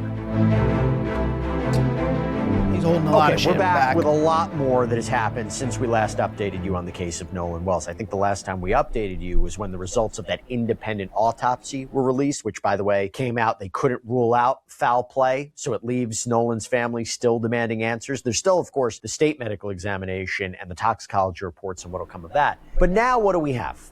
We have new audio that has been released by the Mississippi Department of Marine Resources, and it is giving us a glimpse into some of the chaos that was occurring on the water on that fateful July 4th day. One of the first pieces of audio that we're hearing from that day captures what appears to be the frantic moments as a boat that Nolan had potentially been on that day that was connected to this group began taking on water. And we've got the full call. We're going to unpack it for you. But first, just listen to this. Hey, we're at the west tip of Horn, and our bilge pump stopped working. We're sinking. Can y'all please come? Yes. How far is the water coming up, sir? It's coming up. We're just thinking. I don't know. Like we're going down now. So that's what I've been talking about. That is the sound of what appears to be panic as the boat was taking on water. But there is one thing that we're trying to figure out. Where was Nolan Wells? Where was Nolan Wells when that was happening? Was he on the boat? Was he already off the island? We don't know. It's one of the many gaps that we're still trying to piece together in the time. See, and I think that's where they gap it, because the audio we listened to, he was on the boat. And that the fact that they're sitting there saying they didn't know if he was on the boat or not, like, he was on the boat, because the first audio that we listened to, he was on the boat. They were Nolan. No. They were talking to him. Yeah. You know what I mean? So the fact that they're saying, like, we don't know if he was on the boat, I don't know about that. And what we're hearing is just one piece of this overarching puzzle. Nolan's friends are talking now. We're going to tell you what they said in these interviews. The United Cajun Navy, that was part of the search efforts for Nolan, they are firing back at attorney Ben Crump, who's representing Nolan Wells' family right now. They are disputing a key detail and making a shocking claim about what they've actually discussed, or rather, what they haven't discussed. The DA, the district attorney, is planning a move that's going to change when we'll get a look at the results of the state's autopsy. So a lot is happening. I want to get into it all. But first, let me just make sure everybody's on the same page with this if you haven't been following the case from the beginning. So we're talking about 18-year-old Nolan Wells. He was from Ocean Spring, Mississippi. He was a college student, football player. On the 4th of July, he went with a group of friends to Horn Island. It's a barrier island off the Mississippi coast. It's really isolated. There's no like commercial developments or anything like that. Going there to celebrate. At some point, he disappeared. He was reported missing that night. A massive search was launched. And then 2 days later, on July 6th, his body was found on the island. But what happened to him? That remains the central question. That remains a question that nobody, at least publicly, can seem to answer or has answered. The results of the family's independent autopsy listed Nolan's cause and manner of death as undetermined. And remember, the family seemingly being distrustful of law enforcement or suspicious or maybe critical that the first impressions of what happened to Nolan were there were no signs of foul play, this seemed to be accidental drowning. They seemed to want more answers or a second opinion, so they hired Ben Crump. They ordered an independent autopsy. And this pathologist found that pieces of Nolan's body, we're talking portions of his neck, throat, had been removed by the state medical examiner, because the state medical examiner did the first autopsy. Again, we don't have the results. So it had been removed by the state medical examiner before this second autopsy could be done. So this second pathologist couldn't determine whether there was in fact injury or trauma to the neck. And that leaves many questions still on the table. It raises a question, if the state ME is doing further testing of those components, can the state ME definitively conclude there was trauma, that this was drowning accidental or not? Maybe it's tough to say if it's accidental or not, given those watery conditions. And then there's that red discoloration in the back of the head, which we talked about last time. According to medical experts I spoke to, it could be from decomposition.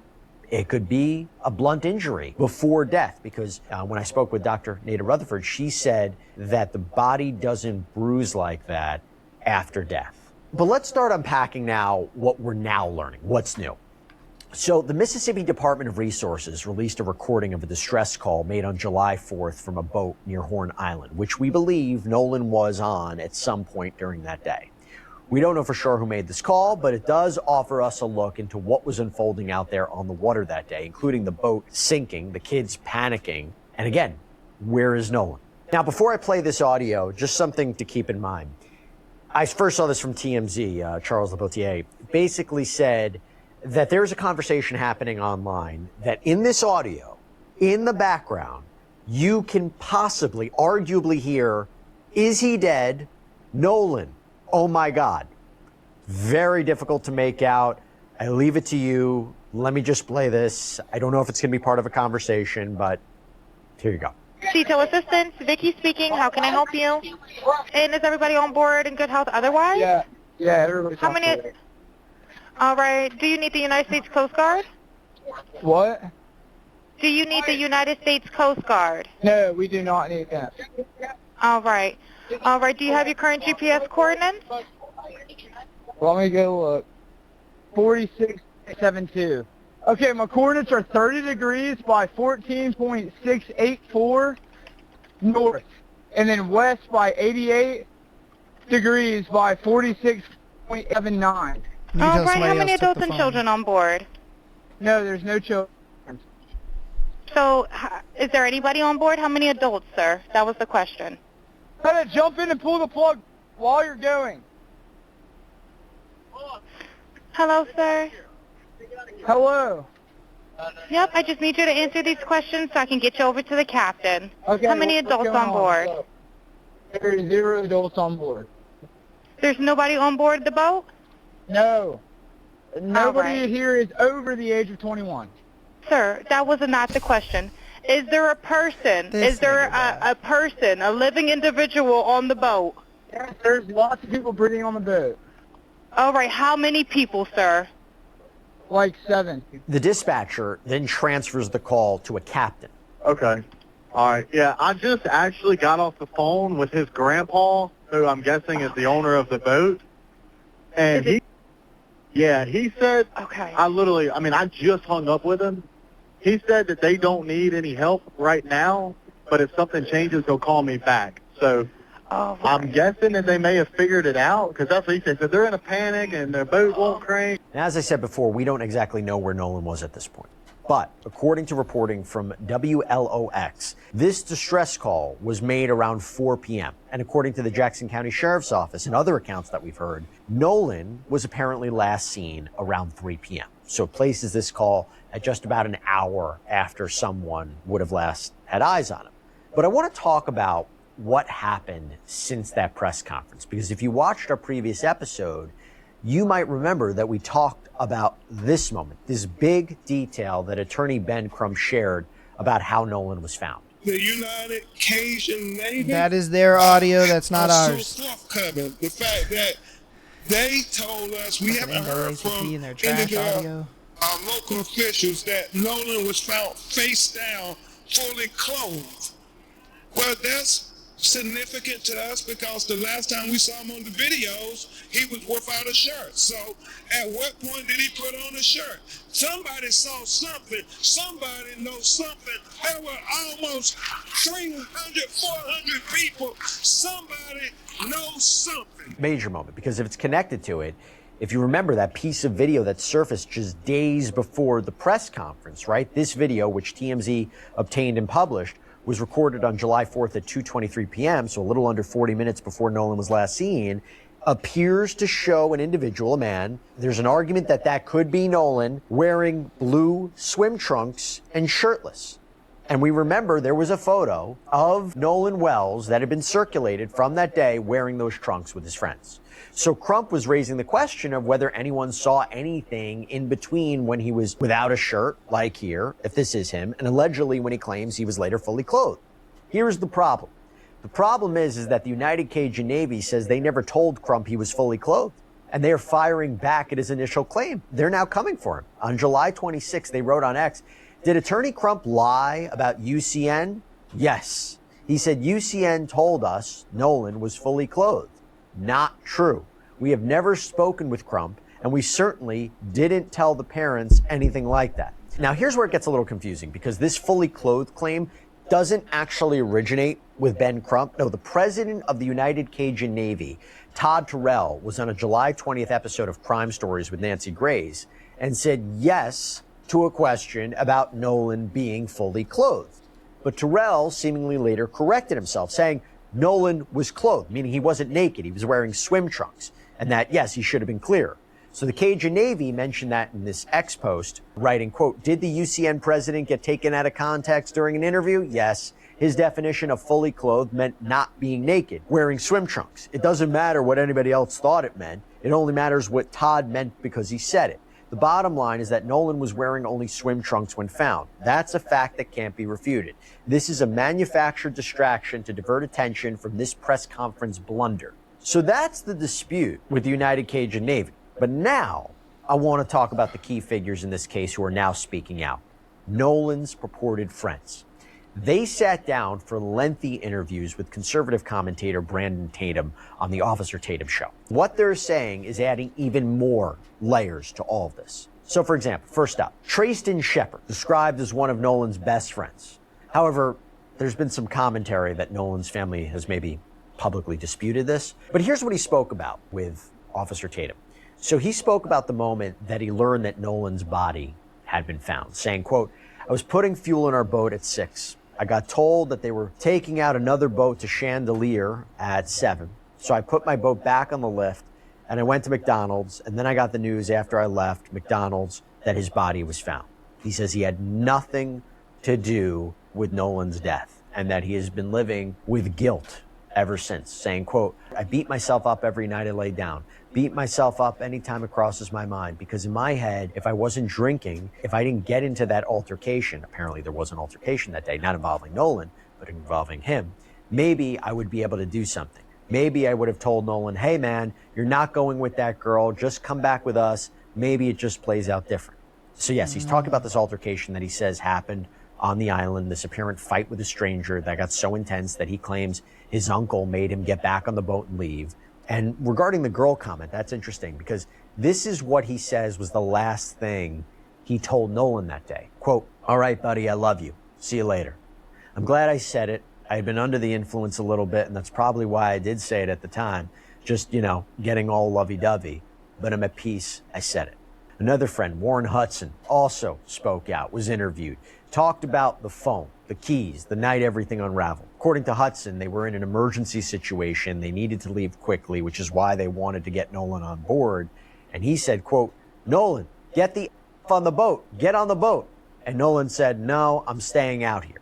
Now, this whole back and forth about whether Nolan stayed on the island to talk to a girl, Nolan's family has indicated from the very beginning it would be very unlike him to leave his friends. And this is of note too. According to People, Nolan's mom, Christine Wonsley, said in a prior interview with the Griot, this is weeks back, that this young lady that Nolan was apparently talking to contacted her. She said in the interview, quote, "She did reach out to me initially just saying basically like it was a hey and bye type situation." So it's not entirely clear, did he follow this girl? How long were they together? How long were they talking? And look, one of the biggest outliers in all of this, why people have a lot of questions, is no matter what happened to Nolan, no one saw anything? No one saw him drowning, if that's the case? Now look, we don't know exactly what's being told to law enforcement, what's being told to Ben Crump and his team, but that's a big question. So here's where the phone comes in, okay? So Nolan's family has raised concerns about content being deleted. And remember, the phone was left behind on the boat, apparently. The family has indicated they used a Life 360 app to locate Nolan's phone, and then they got custody of it from his friends. But they also said that they found it strange that he would leave the phone behind if he was planning to stay on the island. But Hudson said this, quote, "There was no reason for us to get on Nolan's phone. No one touched Nolan's phone. No one even was in contact with his phone until it was moved from the boat to the truck. And none of us have access to Nolan's password to get on his phone and delete anything. We had no reason to delete anything. There's nothing to hide here." And there's been a conversation about maybe he wouldn't take his phone because you're entering into salt water. Maybe that's common when you're boating. Now, Hudson also clarified the timeline because the last time he claims he saw Nolan was around 3 p.m. on July 4th. And he claims he saw Nolan in the water with a girl. Said, quote, "I looked at Nolan and Nolan was like shaking his head, laughing. And I was like, dude, you crazy." Now, both Shepard and Hudson denied having anything to do with Nolan's death, okay? But now I want to talk about another update, major update, that's impacting the investigation itself.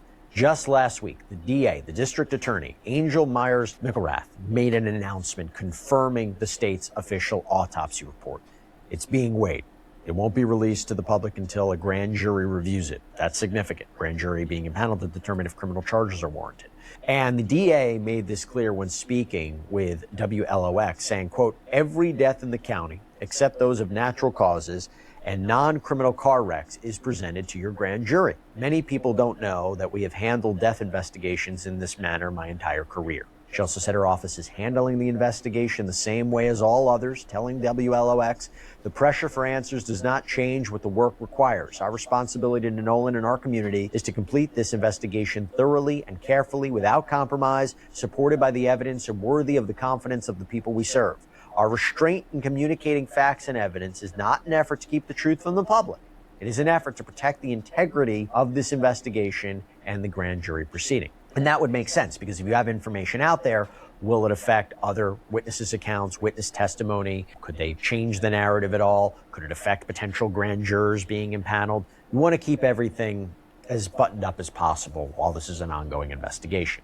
Now, she also addressed the flood of misinformation that has been swirling online, saying, quote, "If we sacrifice the integrity of the process in an effort to satisfy today's questions, we risk undermining confidence in tomorrow's answers." Here's the thing. DA says this is standard procedure. Nolan's family has been frustrated by the lack of transparency from the very beginning. They've called on local officials to be more forthcoming. They've made it clear they don't trust the investigation is being handled maybe properly. And as for when that grand jury will convene, the DA hasn't said. So for now, we're waiting to see what happens next. We've been on top of this from the very beginning. We will continue to stay on top of it to see that this family gets the answers that they need. So, all right. So after hearing the audio and the statements by his friends, what you thinking? It's, for me specifically, especially with the idea that, again, you just truly never know what takes place because plausible deniability, whatever the case may be. Yeah, I mean, does it look more like something that, well, I mean, from the very beginning, we knew it was something that was an altercation that kind of just got out of hand, right? Yeah, confirmed. I called that shit. Let's go. It, you know? I'm him. And it's just one of those things where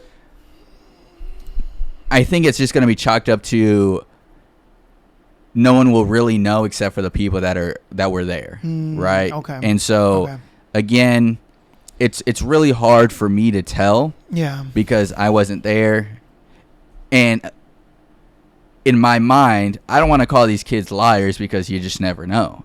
Yeah, right? of course. But at the same time, them denying specific details does not mean that they are telling the truth or they had nothing to do with the involvement or the sweeping under the rug or the turning a blind eye to anything that transpired, you know? So for me, it just kind of became a little bit more gray with the idea of what they're stating and, you know, this girl and all the, like, back and forth of, like, yeah, we need people, we don't need people. There's no adults on the boat, which I get, you know. He probably, that guy probably looked at him as like, dude, we're still teenagers. Like, none of us really classify as adults, but we're definitely not children. You know what I mean? Yeah. So it's like, but you can also tell in the conversation someone else took the phone.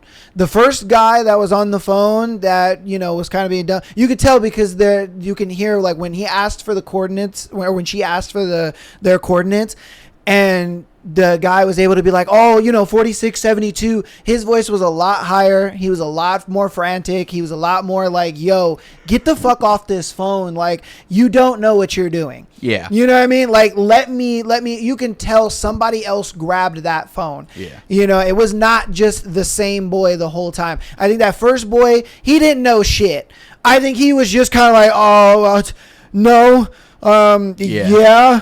You know what I mean? I think he was in such shock of what the fuck was going on that he was just like, I don't know what the fuck to say to this person. Yeah. I don't know. Like, are we in agreement that we're going to, like, tell them that he's dead, or are we going to not? Like, what the fuck are we going to do at this point? And I think the other boy was just like, give me the fucking phone, bro. Like, tell them what answer their questions and don't give them any more information than that. You know, and that's what that audio told me. Yeah. So. Yeah, that's what that audio told me. Now, as far as we already know, confirmed Nolan was on the boat. They want to speculate and say that Nolan was on the boat. He wasn't on the boat. No, we know he was on the boat because the audio clearly states that he was on the boat. They were calling out to him. They said, no. They were like, he's dead. Like, he's on the boat. That's confirmed. He's on the fucking boat. So the fact that I don't know why they didn't play the audio that she played.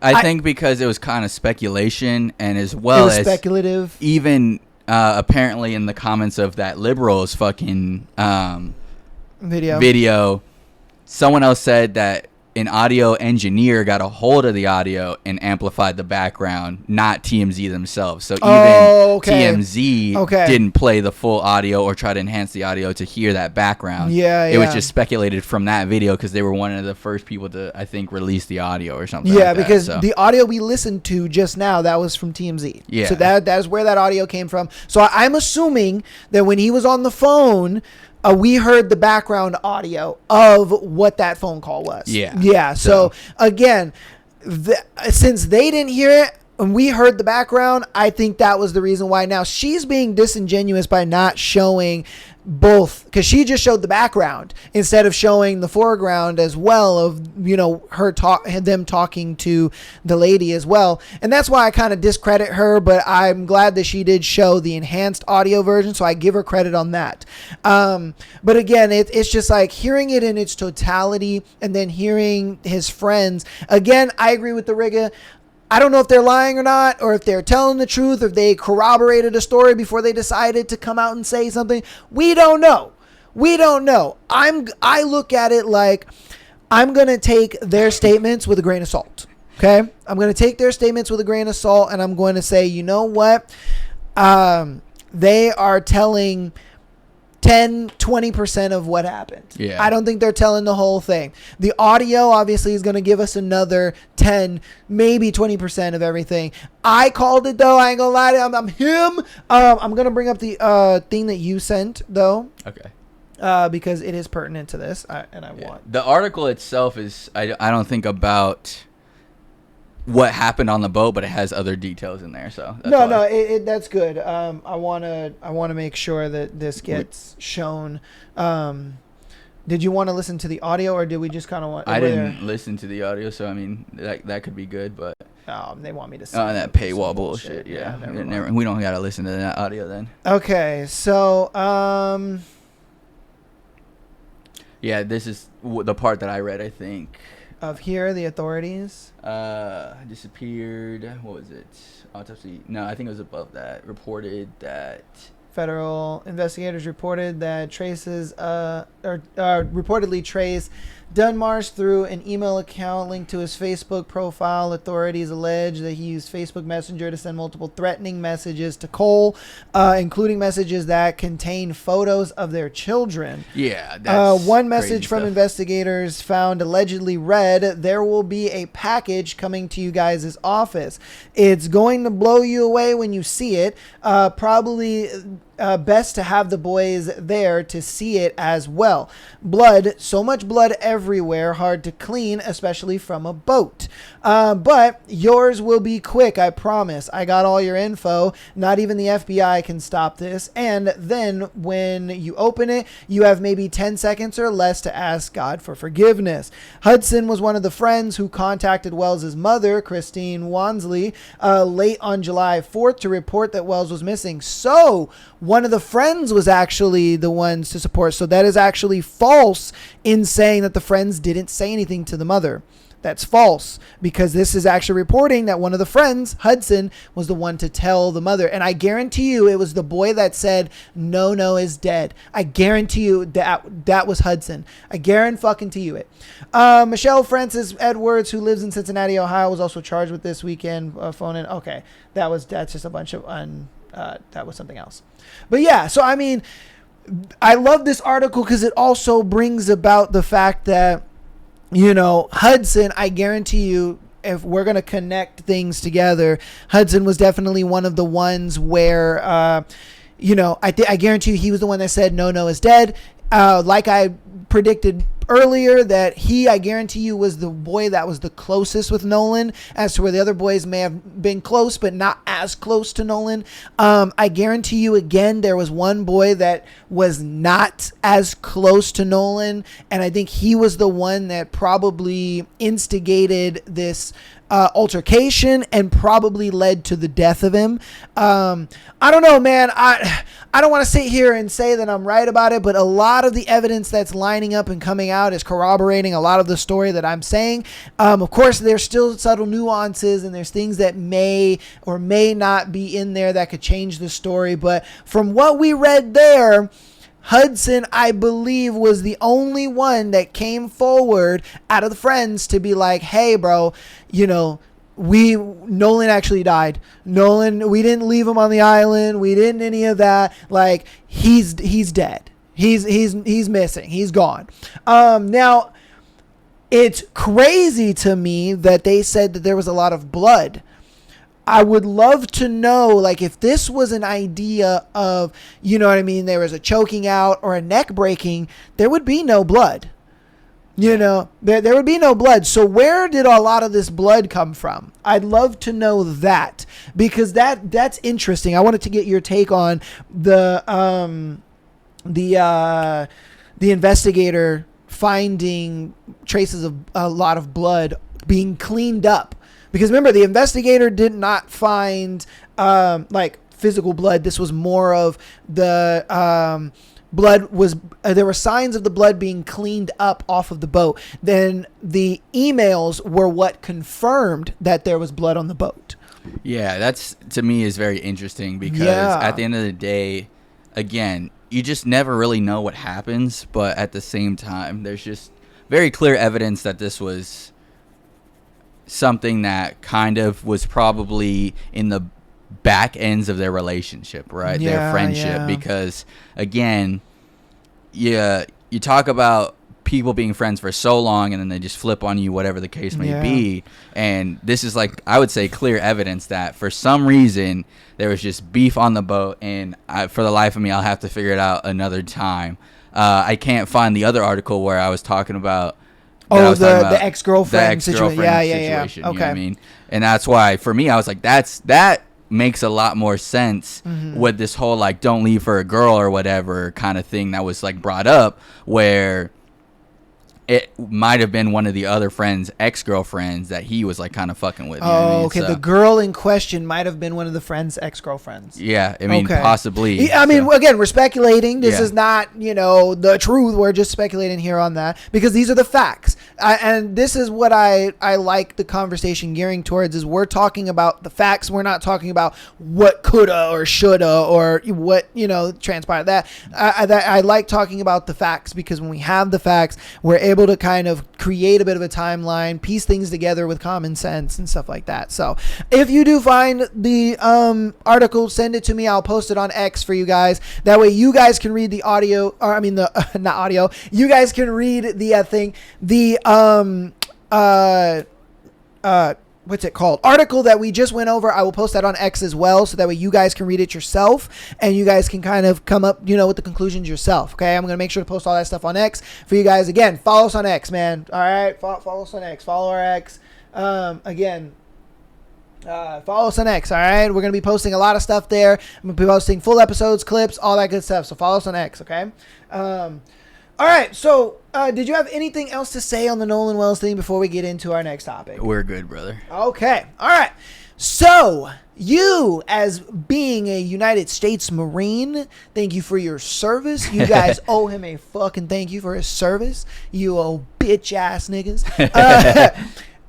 Okay, so is there a disparity in strength values between a male Marine and a female Marine? Go through that for us. Before he goes into that, and before we go into this is his expertise. He's a Marine, or an ex-Marine. He's done this. He knows. He's led, companies and all that kind of stuff. He's trained Marines. He's done all of this. So we have the best expert in the house for this, because what we're going to show is we're going to watch a video of Marine women versus U.S. Marine women versus gamers. So skinny gamer dudes. Who is the strongest? So they're going to go through a bunch of strength tests and stuff like that. But go ahead and give a bit of a background on the strength disparity between a U.S. Marine woman and a U.S. Marine man. So it really just depends on who you are, because, again, and this is probably going to break the veil a little bit, but I would say Marines are normal humans, right? A lot of the people that what they see and what you hear is of the other Marines that are superhuman, right? So there's a disparity depending on the effort level, because the average straight out of boot camp, straight out of basic training Marine female is weak, right? That's just plain and simple is what it is. I can't make this shit up. Because, again, I was a sergeant. I used to train Marines, and it's when I had Marines, and it was kind of a goal back then, but it wasn't really necessary. But it was my goal to really make as many Marines cry as humanly possible, right? because it was part of that breakdown process that really turned you into a better person. And so that being said, a lot of the time when I was leading Marine physical training for my platoons, for my squads, for my fire team, it was my job to go as hard as I possibly could. And there was a very clear distinction between how hard a female could go and how hard a male could go. Okay. But the caveat to that is there were females that could run circles around me, and they made it a point to do that to any male that walked in front of their path, right? Okay. As well as the hand-to-hand combat. There was plenty of females that could fuck me up too. That's just facts, right? That again, it determined. You know what I mean? I became a black belt in the Marine Corps martial arts. Say what you will about that because, whatever. But the idea still there is I became a black belt and they were still black belts leagues above me because the instructors for black belts were sent to fucking some remote ice fucking island to fucking Mr. train. Miyagi train and shit, Mr. Miyagi train, Batman train, whatever the fuck, right? And when you would fight with them, you'd be like, God damn it, dude, what is this guy taking? What is this girl taking? You know what I mean? Yeah. And so there's that, right? Okay. But you take the average, like at the same level, PFC female Marine, PFC male Marine, I would put my money on the male Marine 10 out of 10 times. Okay. I mean, Okay. Skinny or not, whatever you want to put a handicap on the, one arm behind his back, one leg behind his back, fucking no appendages, right? I would still put my money on the male Marine, okay? Now, I want to ask you this before we get into the video. Take your weakest Marine. She's gone through all the training. She's done that. She's the weakest in your, is it company, platoon? What is it? Platoon for one. Okay, platoon. Okay, I don't know this stuff, so I want to get the terminology correct. So take the weakest woman in your platoon, and let's take an average guy. Let's go 5'8", 140 pounds. Would he be able to hold up against your weakest female Marine? Now, mind you, he's not training. He's not doing that. Maybe let's say he works out 2-3 times a week. You know what I mean? He's very average run-of-the-mill guy. Could your weakest female in your platoon beat him? No, absolutely not. Yeah. He would mop the floor with her. Yeah, he would destroy her, and that's the thing, right? Okay. You take like a little bit of training, like maybe you get to like green belt, like gray green belt. If the female Marine took any other training outside of what we already do, serious, then she'd mop the floor of them because they weigh about the same. He'd just be a little bit taller, but it was something that scaled pretty quickly once you start actually taking it serious, and that's what I'm getting at. But like a fresh weakest female, I've seen them, and I'm like, God damn it, dude! It was you could fucking whatever, right? Yeah. Oh, I want you to give your background because this pissed me off. I saw some comments and some people that were trying to like. The video I had posted about you were talking about the Marine thing where it was the video we did last week of the Marines and stuff like that, and people were just like, oh no, that's not how it is, oh that's not true, I want you to give your background and merit. You don't have to go into detail, but just give your background of your time in the military. Give your credentials, because motherfuckers are out here and I'm like, bro, shut the fuck up, all right? I'd be curious as to see those comments because I could debunk them very, very quickly. Yeah. But I spent 8 years in the Marine Corps. I've worked with plenty of different MOSs. I was what's known as a 0651, turned 71, so I was data communications. But that doesn't mean, again, like we saw in that video, I think it was the one where it was talking about like changing the oil. Yeah. It was that one. I've gone out to the motor pool, right? And I've had to experience multiple different motor which is, they call it motor transport, but the motor transport platoon, their companies, all different types from all different units on the base that I was on, right? So I know what I'm talking about when I talk about the bullshit that Marines had to go through as far as S1, S2, S3, S4, like all different types, right? And while I may not know every experience, I have a great idea because, again, I spent 8 years doing it. I was a corporal for like 2.5 years, and then a sergeant for about 4 years. And so I have lots of leadership experience. I spent a lot of time with Shinies, higher up enlisted, my lower enlisted, in all different scenarios, right? So there, you can't dispute me on shit. You know what I mean? Yeah. Because I saw a few of those comments, and then I tried to find them to show them to you before the show, but I could not find them. I don't know if they deleted them or what, but when I saw them, I was just like, okay, hold on. Like, I'm going to make sure, I'm going to make it apparent that he puts his merit out there, because there's a lot of people that think they know the military and they think they know like what goes on in it. And I'm just like, shut the fuck up. Because a lot of the people that are in the military that comment on our videos are like, yeah, dude, you're fucking right. Yeah. They talked about the Frozen Chosen and all that stuff. They were just like, yeah, fucking, this dude's right. This dude's right on the fucking money. This guy understands. But then you have these weirdos who like cosplay, you know, and they're just like, oh no, I know what's going on. I'm like, shut the fuck up. Yeah, I've experienced it myself when I go out and like I speak on other people's posts or whatever, you know, I just give my 2 cents of like, hey, like this is accurate, this is not accurate, or you know, whatever, and people will try to dispute me, and I'm like, brother, you can't dispute me. Like I was a sergeant for so fucking long. I know what the fuck I'm talking about, and it's because they hear stories of like back in like the olden times of like the Army, the Marine Corps, whatever, and I'm like, that's a lot different, because even I would get educated from people that had been in longer than me, and like, yeah, this was different back then, or this was this back then, you know what I mean? And it's funny because when I was born, Marines were not allowed to wear regular civilian clothes. They weren't. That was a luxury that they did not get. They had to wear their service uniform everywhere they went.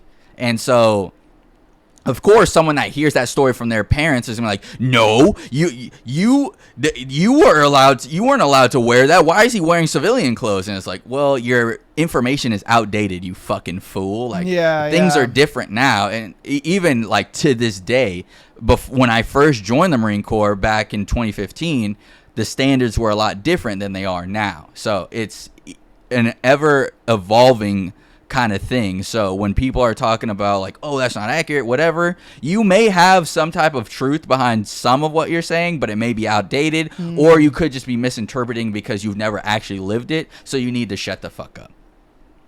Hook, line, and sinker. All right, we're gonna get into this video, man, because I wanted you to kind of say that, because those comments were pissing me off, and then the fact that they deleted them, I'm like, Nick, okay. But yeah, we're gonna get into this video. These are U.S. Marines, some of the toughest women on the planet. And all of them have elite tactical skills. But you know who else has elite tactical skills? Gamer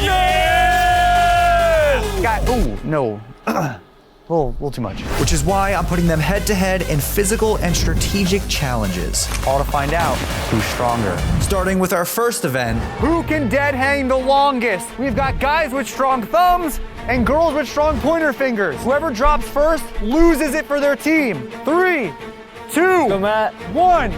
Feet off! Nice and slow. Hey! There you go. Oh! Easy. Got this. Easy. Hold it as long as you possibly can. Let's go, Matt. Come on. Keep your mind blank. You got it. You got it. Hold your grip. You got it. Squeeze, squeeze. However, as you can see, this challenge is not just about the person holding on. Oh, I'm in some pain, fellas. Because if one person drops the bar, the other team automatically wins. Come on. You got this. You got it, dude. Come on. Keep it going. Fight it! Fight it! His grip is going! Her grip is going too! Let's go. You got it. You got it. And since this challenge is by far the easiest of the 7 other events I have planned, whoever wins this has a clear advantage moving forward. Hold on, Matt! Hold on! Oh, I'm letting go. He's going down! No! He's falling! No! He's an inch away! Come on, Matt! Let's go, Matt! Don't give up! Come on, nerds! He's gonna drop. They're fighting demons! No, hold it! Hold it! Hold it! Oh!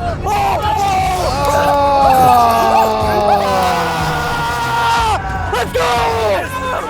I'd like to know how long they actually held for, because they didn't really time it or anything like that. Back when I first started, the dead hang was actually part of the physical fitness test that they had for Marines, right? For female Marines specifically. Okay. Male Marines, it was pull-ups. For females, it was dead hangs. Okay. However, it was a chin-up dead hang, right? So they had to start from here, and as long as you held the bar without straightening your arms, is what they would time you on. So it's very interesting that this kind of evolved and this female lost this, because I would expect our fitness standards is you have to at least hold it for, I think it was like 70 seconds or something like that. So okay, I was gonna say, isn't it like 2-3 minutes? Or that should be like kind of the stand. I remember when we did the local fitness testing, when the Marines would come in and they're like, oh yeah, how long can you do it?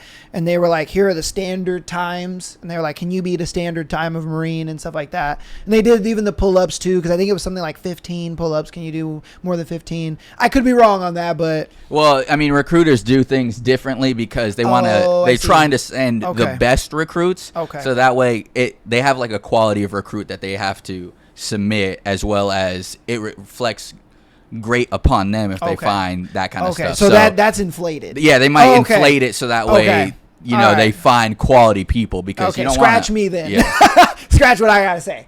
All right, but yeah, okay, cool. But that's pretty sad. I'm not gonna lie. That she quit. You know? Yeah, if she was in my platoon, Event number one. No. She'd be fucked up. But that's okay. That's another thing is looking at these female Marines.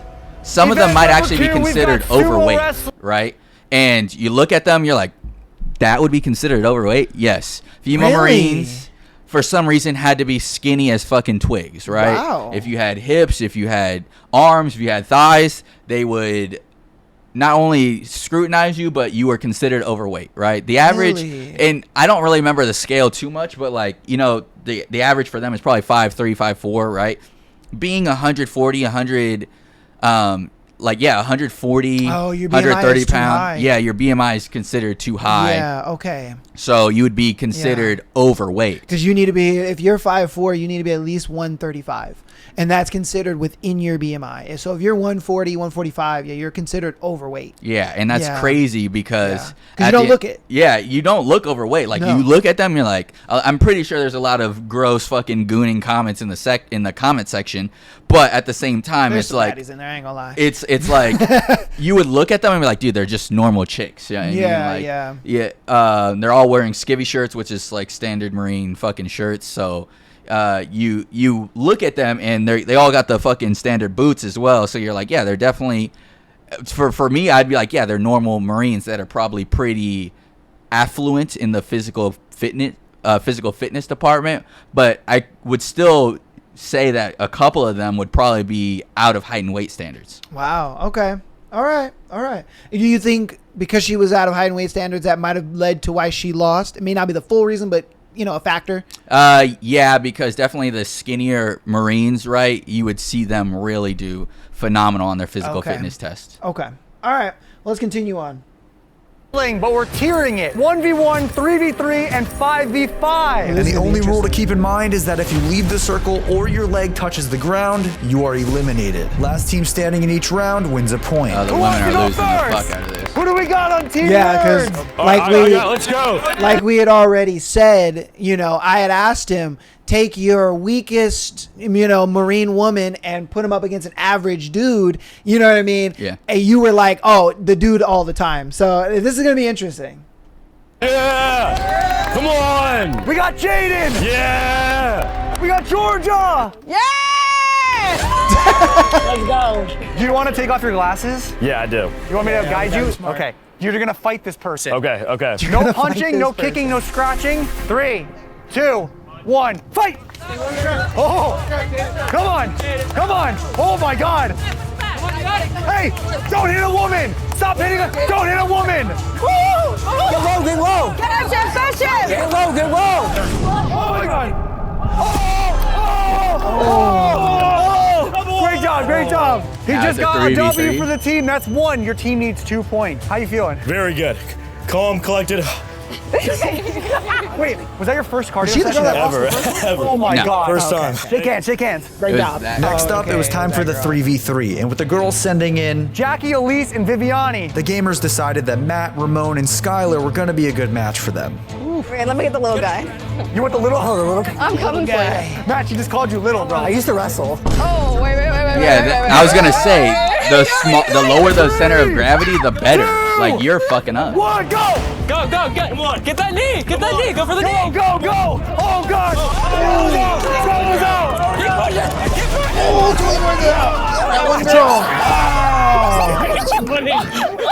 Are you okay? You okay? That's a point for the girls!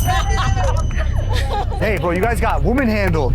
That's fine. That's fine. Good day. Which one of you guys double teamed one of them? They pushed my girl, so I was like, yeah. I was like, next one, let's go. This was vicious. I love it. I love it. Give me some. Give me so some. happy All girl right, was catching the him. final event. Don't bite your tongues off. 3, 2, 1. Go, they're going with Red Rover. Oh my God. Get him. Don't break. No one's down yet. You got it, girls. You got it. Oh, someone's down. Push him, Georgia, push him. They're down. You're out. Oh, she's out. Push him, yeah. Get him. Yeah. Go. What? I told you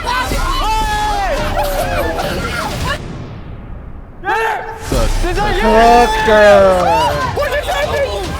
Wow. I know you touched the ground. We have footage. He touched the ground. Yeah. Did I? He was on the ground. I grabbed him down. Hey, hold on. I know you guys aren't really used to cardio. You okay? Yeah. Hanging on by a A thread. little low on health. I should have drank some shield potions, but we're good. I need an inhaler. Subscribe for more content like that, please. Because, guys, we are so close to hitting 10 million. So thank you guys for getting me this close, but let's cross 10 mil and let's go see who. Footage. Elise was already eliminated before pushing Jaden to the ground, making Jaden's help in eliminating Angel completely valid. The nerds won. Let's go, baby. Comment below if you think they cheated. They did. I'm commenting right now. Then it was on to the paintball. All right, so I'm with low-key that, curious. break that down. I'm low-key curious because to me, I'm trying to determine their age and what rank they might be, right? Well, we know that the first girl was a staff sergeant because that was said on screen that she was a staff sergeant. She was a staff sergeant. Yeah, so I don't know about the other girls, but we know for sure that first girl was a staff sergeant. Interesting. Okay. Yeah. So I assume they're all around the same rank. Yeah, that's they might what I be would rank, assume They might as be well. like, sergeant, staff sergeant, and whatever's after that. Is that sergeant major? Is No, which one's so after that one? Which one's after staff? gunnery sergeant. Oh, okay, so then I would assume they're probably sergeant to gunnery sergeant. I would probably assume more that they're corporal to staff sergeant because. Oh, okay. Yeah, I know plenty of gunnies that are not doing shit like this, right? Oh, okay. Yeah. Okay. Unless, again, if you saw a gunnery sergeant doing some shit like this, you'd be like, I'm not gonna fuck with that person. They probably would. Again, they'd probably 1v5 the nerds. You know what I mean? Yeah. And that's what I'm talking about. The difference between them, right? Where it's two paths, right? You either become very, very lazy as a staff NCO or very, very motivated as a staff NCO, and those are the ones that are very, very motivated would probably be the ones doing some shit like this, and then again, they'd 1v5 the nerds. Yeah. So as far as what you saw, where did their training just break down? Why did they lose? They lost, I think, because the idea is in ground fighting, in any type of fighting, you want to have the lower center of gravity, right? And where I knew that their training kind of had failed them is when that tall girl was like, I want the little guy, right? And that made me actually question, are you really like a trained Marine, right? Like, or are you just like someone that they said like, hey, like, let's just do this, and you were like, okay, yeah, like I'm not really like at that, because they're wearing black belts, but at the same time they don't behave as such. You know what I mean? So their belt color determines their level of combat? Yeah. So really? Wow. That's a thing that if you see Marines, right, when they're without their blouse top, we call it boots and utes, they'll have a colored belt. A colored belt, right? And if it's tan is the lowest, gray, green, brown, then black, right? Really? And so they're wearing black belts. And you can make the argument of like the Marine in me is like they're wearing their fucking McMat belts out with civilian clothes. They're kind of losers. But the idea is if they're actually all truly black belts, they should have a little bit more knowledge about like where to put your center of gravity, how you actually fight like hand to hand from the standing, that sort of thing. So it's kind of throwing me off that they're losing in respects to this, right? So, and not to get too far into it, but it does question whether or not they actually passed those levels to get to where they are, or if they were they worked out a deal where they just wear whatever just to appear for the video. You know what I mean? Okay. All right. Well, let's get into the next one.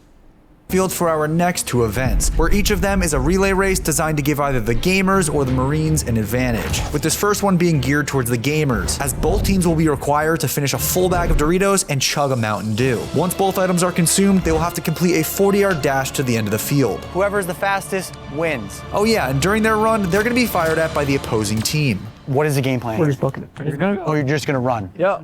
Okay. Have you ever been shot by a paintball? No. Same. All right, guys, on my count. 3, 2, 1, consume! Consume! God, that Mountain Dew All right. fucked me up. Yeah, dude. The guys are off! Come on, And I don't drink soda like that, so He's that would chugging! kill He's me. chugging! Matt is eating! Let's go!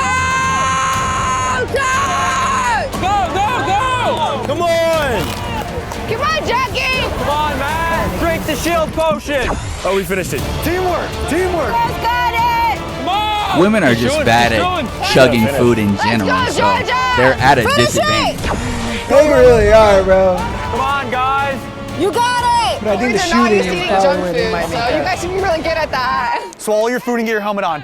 Come on, boys! Oh. Was it saying their rank I can't do at this. the bottom? I fucking missed it. It should say their rank. Okay. You got it! You got it! Let's go! The girls are finished! Crush them up. Crush them up. Swallow your food and get your helmet on. All right, run! Go, go, go! Ah! They're shooting!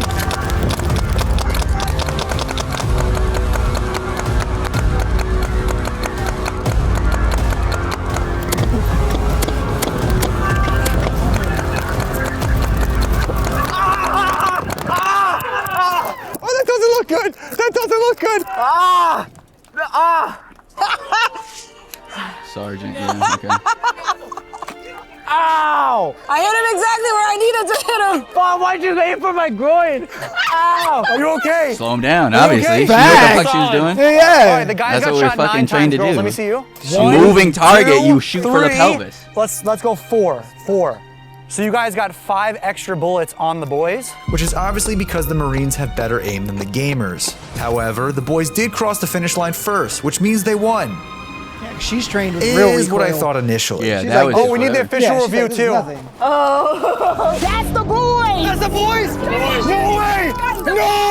I saw that. Hold Yeah. up! Hold up! I knew they didn't fucking. They didn't finish that. That's wild! That's wild! Immediate Damn. disqualification for not finishing the Doritos. Girls take this round. Damn. Physically, the boys Well, took listen, that guys, round. we're not even Losers can't talk right now. Good. Can't talk right now. less than ideal. All right, whatever. I'm up next. Do you know how to do a push-up? Yes. Kind of. Figure it out. You got this. Because as promised, Women this next suck at event is for the push-ups. God Marines, damn. where 2 designated runners will be required to 30? complete 30 Yeah, push-ups, correct. Yeah, followed by a is what it short is. run to the smoke bomb, which they must ignite and place in the bucket before grabbing the paintball gun and landing 3 shots on this target. As soon as you hit 3 times, go and finish to the finish line. Okay, you understand? However, just like the last event, the entire time they will be fired upon by a sniper from the opposing team. Steven, you good? You ready? Yeah, You're a little sunburnt. I am. How you feeling? Feeling great. Yeah, see, ready Corporal to the snipe this staff guy. sergeant. That Let's makes sense. go. He's been asking for it. Okay, yeah, I'm you were freaking right out. then. Yeah. Yeah. I don't know why. 3, Yeah, they're from Corporal to Staff. 2, 1, go! You got this! Wait until they finish their push-ups. They're going as fast as they possibly can, almost as fast as you can log your calories and macrofactor nutrition. Those are some nice push-ups. I've never seen a gamer do push-ups like that.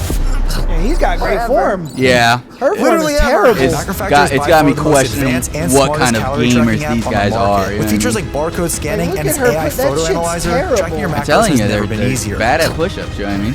All right, Marines can shoot. Oh! And release pressure. Chest. There you That's go. crazy. Come on. Girls are going. Ready. Macrofactor can also act as basically your personal fitness coach by adjusting your calories based on your progress towards your goals. Raped them. Don't do it. Ow! Now all God she had to do damn. was land 3 shots Her on the aim is target. But superior. simultaneously, Jaden had just gotten his smoke bomb going and was catching up quick. Oh! Oh! She should already Oh, no. have been hit that Oh, target. headshot! Schminky. Let's go! Let's go! Let's go! Let's go! Let's go! You can She download was Manufacturer doming the Protect shit Plus out in of the that description. Use code dude. JESSE Yeah, for 14 of days course. for free. She knew what she was doing. She was just don't. I definitely felt that one. Hell yeah. I saw that too. But that's Yeah, what I you lit him expect up. from leaders, right? From corporal to staff sergeant, you're definitely shooting expert on the rifle range. Unless you're just absolutely That's terrible. not all, But because along with that's Jaden hard clearly to getting beat to the when you're finish at line that last, range. he also didn't put the smoke bomb in the bucket, giving the Marines an easy victory. All right, it's 2-2. Let's go to the next challenge. Which means that with 4 events still to go, both teams are going to have to be at their absolute best. Or in the case of this next one, their absolute strongest. Next competition, Oh, we've got dude, arm they need to do like a wrestling. Let's squat go! or something like that, like a weighted squat. Your The team needs women to would win beat the 3 fuck matches out of them. total to win this entire event. So pick people wisely. And we're gonna let the ladies pick who they go against. So who do you actually want to go against? He's fine. Okay, you want to He's challenge? fine. Let's do it. Okay, Let's do it. ready? Yeah. What do you want me to do? Not cheat. Not cheat. All right. 3, 2, 1. Go, go, go! Go, Jenny, go! Go, go, go, go, go, go, go! They got there! That's one for the guys. I could just tell by the One look for the on her guys. face. She You guys wasn't need to even win trying. 2 She more to wasn't- win this challenge. she wasn't Bring it gonna home. do Bring it home. But unfortunately, the guys were not ready for what Angel was about to bring to the table. Matt versus Angel. 1, 2, 3, go, go! Oh! Struggling. That's fine. We're good. We're good. We're good. Who wants to go? Who wants to go? Elise. Elise first. Steven! Steven! Go, Steven. She's probably still I've gonna got the fucking lose. spaghetti arm. No! However, that wasn't the only quality that Steven had to share about himself. My pinky's broken, so. Oh, okay. Be careful. Ready? 1, 2, 3, go! Come on. Dead. 2 to 1, 2 to 1. No, all good. Hey, all good. We're all still good. here. Okay, we got Asia. Who do you want to go against? I already know. I already know. That's fine. That's fine. We need this. We need this. Are you ready? Yes. You should have strong fingers, right? Wait, dexterity. Hey, my God. Got that dexterity down. 3, 2, 1, go! Come on. Come on. Come on. Come Oh, on. she was so confident in losing.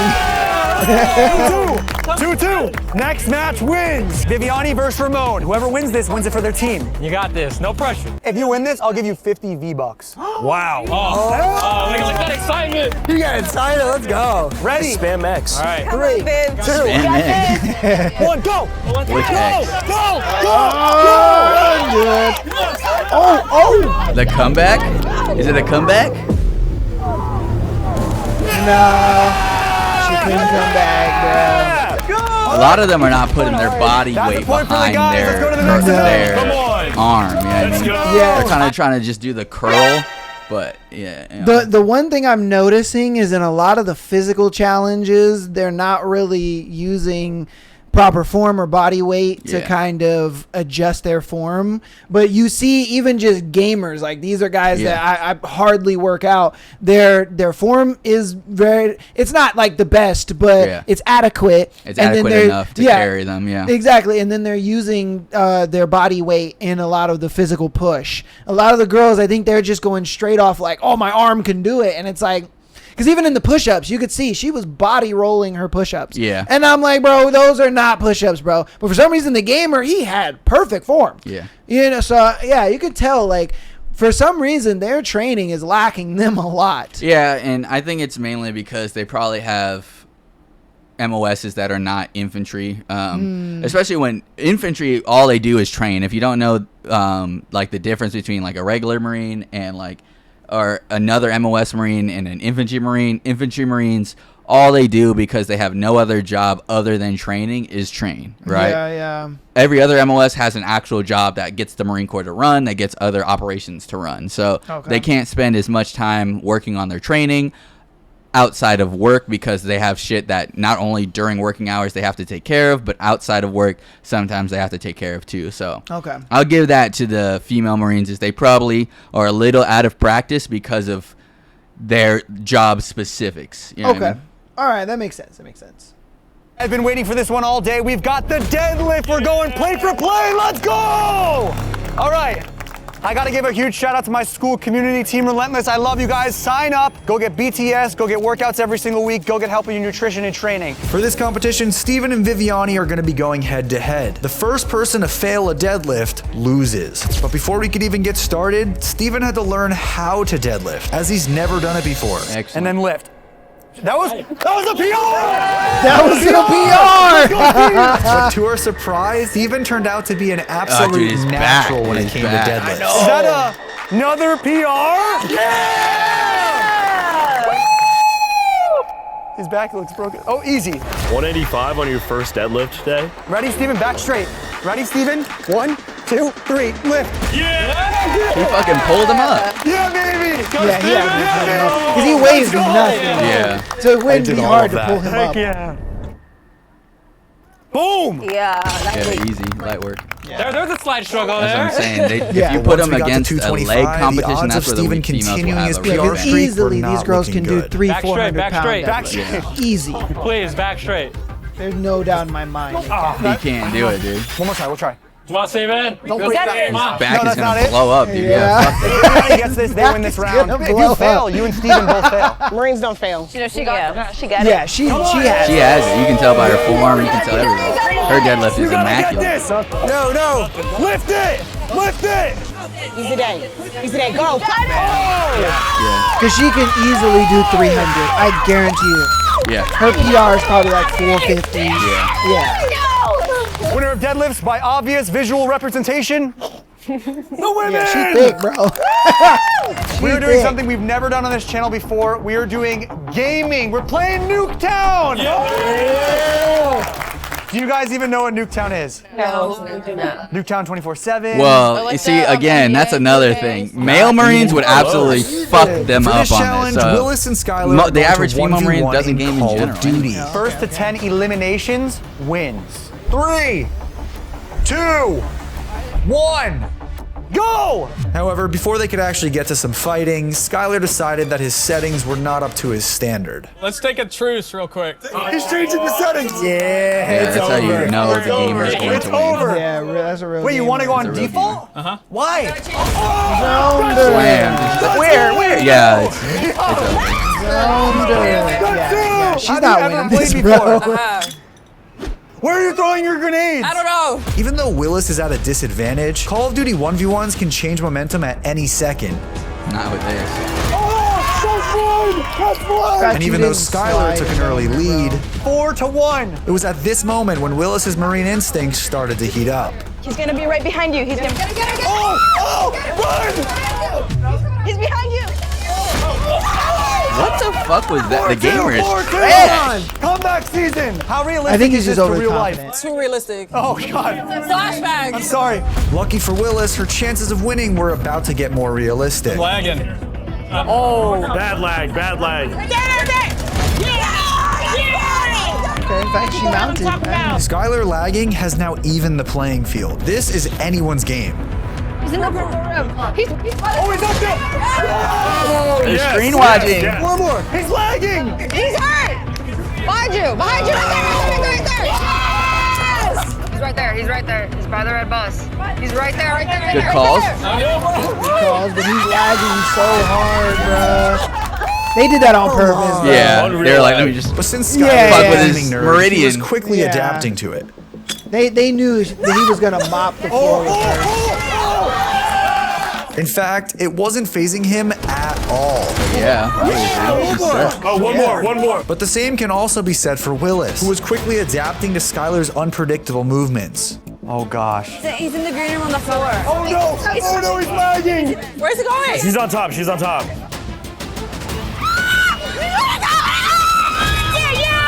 Oh god, so Look at crazy. that, though. That's so Yeah. bad. He's bro. lagging Boggy, like you just crazy. need one. But in the long run, the Red Bar Warrior always prevails.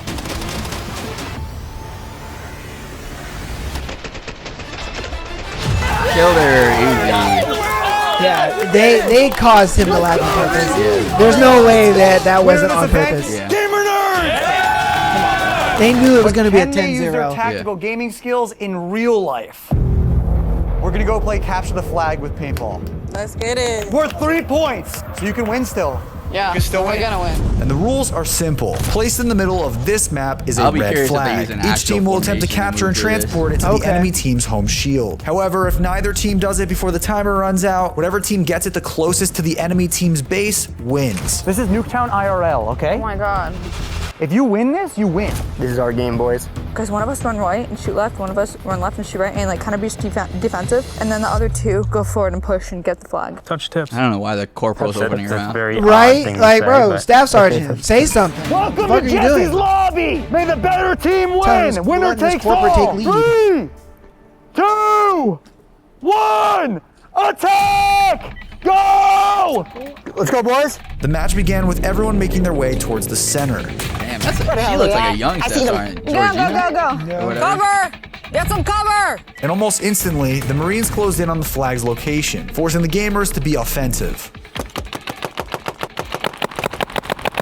However, that didn't stop Georgia from taking the flag anyway. All right, someone got it. But her time didn't last that long, Domed her. Ow! I got someone. which made her have to walk back to base in order to respawn. I got the flag. It's over by the house. A little bit outside of it. And while that was happening, I was checking in with Elise to see what their team's game plan was.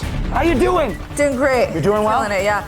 We're using military, like actual tactics. Real tactics. Don't shoot me. Don't shoot me. And speaking of tactics, the gamers had some of their own. As now that the flag was dropped by the Marines, We're good, we're good, we're good, we're good, we're good. gamer Steven was able to grab it and make a push towards the enemy side.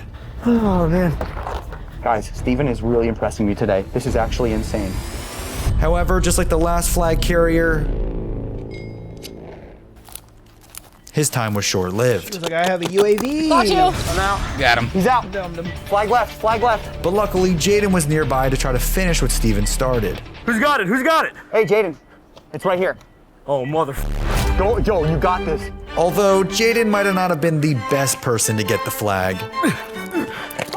Ran right into her, bro. He's hit. You got shot. Damn, that hurt. You're dead. Get respawn. Hey, game's still going. Game's still going. This is not real death. I thought I had him. They won? No, they didn't. No, because they're supposed to touch that shit. And then for some reason, Ramon thought he'd try his luck as well. Hit him, hit him. Get him. He's right there, right there. He's shot. You need your teammates, bro. Which turned out not to be a terrible idea, as he did advance the flag a little bit further. Come on, it's already over there. It's I already don't know over there. what Go, they're go. doing. I don't know what the Marines girls were are quickly doing. able Go to get recover that it and shit. begin their Yeah, trek they're- towards the gamer's base. Also, I don't know why the flag's leading. At least until Skylar showed up. Yeah, like, where's her teammates? Yeah. I don't know why the teammates are not ahead of her. God damn it. Yo, I think I got her. Go, go, go. Now is the gamer's chance to do one final push towards the flag, but this time as a team. Suppressing fire. Why are you guys back here? Go. Yo, cover me, cover me. Go, go. He's right there. He's hit him. Get him. Get him. Yeah, I don't get know him, what the get him, fuck. Get Yeah, him. this Shoot him. is Right there, right suspicious there. as fuck. I got him. He got hit. But once again, their attempt was unsuccessful, Get it. Go, go, go. Get the Yeah, flag and they're run. not which permanently opened the door dead, for though. I thought they could Viviani, who was respawn. going to try to Yeah, get they at can. least They're somewhat just not close to the getting out of their gamer's spawn. home base. For some reason, the girls are not getting out of their spawn. I have paintball down my throat. Or is it permanent death? No, I don't know. No, it's respawn. Stay, They have to go stay, back. stay. They get hit. He's They go back. behind you. Touch their thing. Don't move. Touch their base. Good flank. She's behind there. She's behind. Right.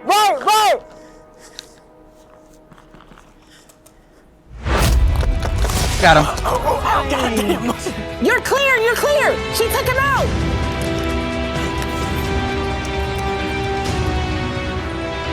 Stay behind the tires. I can't see. But meanwhile, on the other side of the map, a lone gamer was lurking. All right, look. He's Can you cover me camping. that way? Just shoot that way. There's a guy right there. And little did this gamer know that he was probably the only hope that his he team trying to had head of glitch? winning. 1 minute. Wherever the flag is, the farthest wins. Because he seemed to be the only one that had an eye on the flag holder.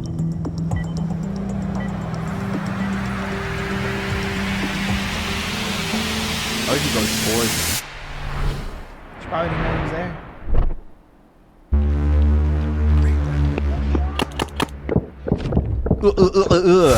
Got her. Down, she's down! There! I'm hit. She's out. However, with Elise right there to recover the flag, it was unlikely to be enough, as the Marines were already very close to being in gamer territory. You got 20 seconds to get it the farthest you can. Come on, they're coming closer! They're coming closer! And with the time expiring extremely fast, 10 seconds! Run! and with Elise only needing to get it to the gamer side of the field. Stop! That's game. There was nothing the gamers could do. Did it. Can I just shoot her in the foot for funsies? She's vicious. But just to be certain the victory was fair, I had a referee confirm the results. We're gonna leave it up to the ref. Come on in, Zach. Today's winner by distance of flag, and any more details that Zach says. Say it has to go to the girls. Tie? What's the tiebreaker? Oh, they get 2 doesn't points? matter. No, they It's won. not about who has it the furthest. It's about who has it the furthest at the end. For 90% of the game, we're up on them. That's fine. You still lost. Pressed on them like white on rice. Hey, if you enjoyed the video, subscribe. Everybody's socials are down below. All right, so yeah, bro, the girls won. They barely won. Yeah. Yeah, dude, they pulled it out in the end. I think it was just down to the fact that they had a little more tactics than the gamers did. I think a lot of gamers, especially nowadays, and you and I talk about this all the time because we're gamers. You know, gamers, they're more solo players than they are team oriented. Yeah. And I think the girls looked at it like, you know, we're going to stay together no matter what, or we're going to go out in groups of two. You know, you saw the whole match. They would either go out in groups of two or they would huddle together. Yeah. They always stuck together, but you saw the gamers, they were always by themselves in solo. Yeah. So, yeah, I think that's right. I think that's the reason why they lost, is they just thought, oh, I can just 1v5 them. And it's like, dude, this ain't Call of Duty, bro. Yeah, that tends to happen a lot, even in the competitive field, where you start to get those higher ranks where a lot of Siege players know you get those fucking gun happy plats, and then they just fucking go off and do their own thing, and they try to roam and kill everyone themselves, and they end up dying, and now you're down a man, and when you didn't need to be that way. So it really just, I think with a little bit more thought on the Marine side, it probably would have been an easy victory. Oh yeah. If they would have proper formationed and, you know, kept it to where it's like 2 by 2 and then a guy hanging out in the back, they could have easily, like, someone die, that person would pick it up. If that second person dies, then you have 2 people waiting. They push up, grab the flag. Yeah. One dies, they have another.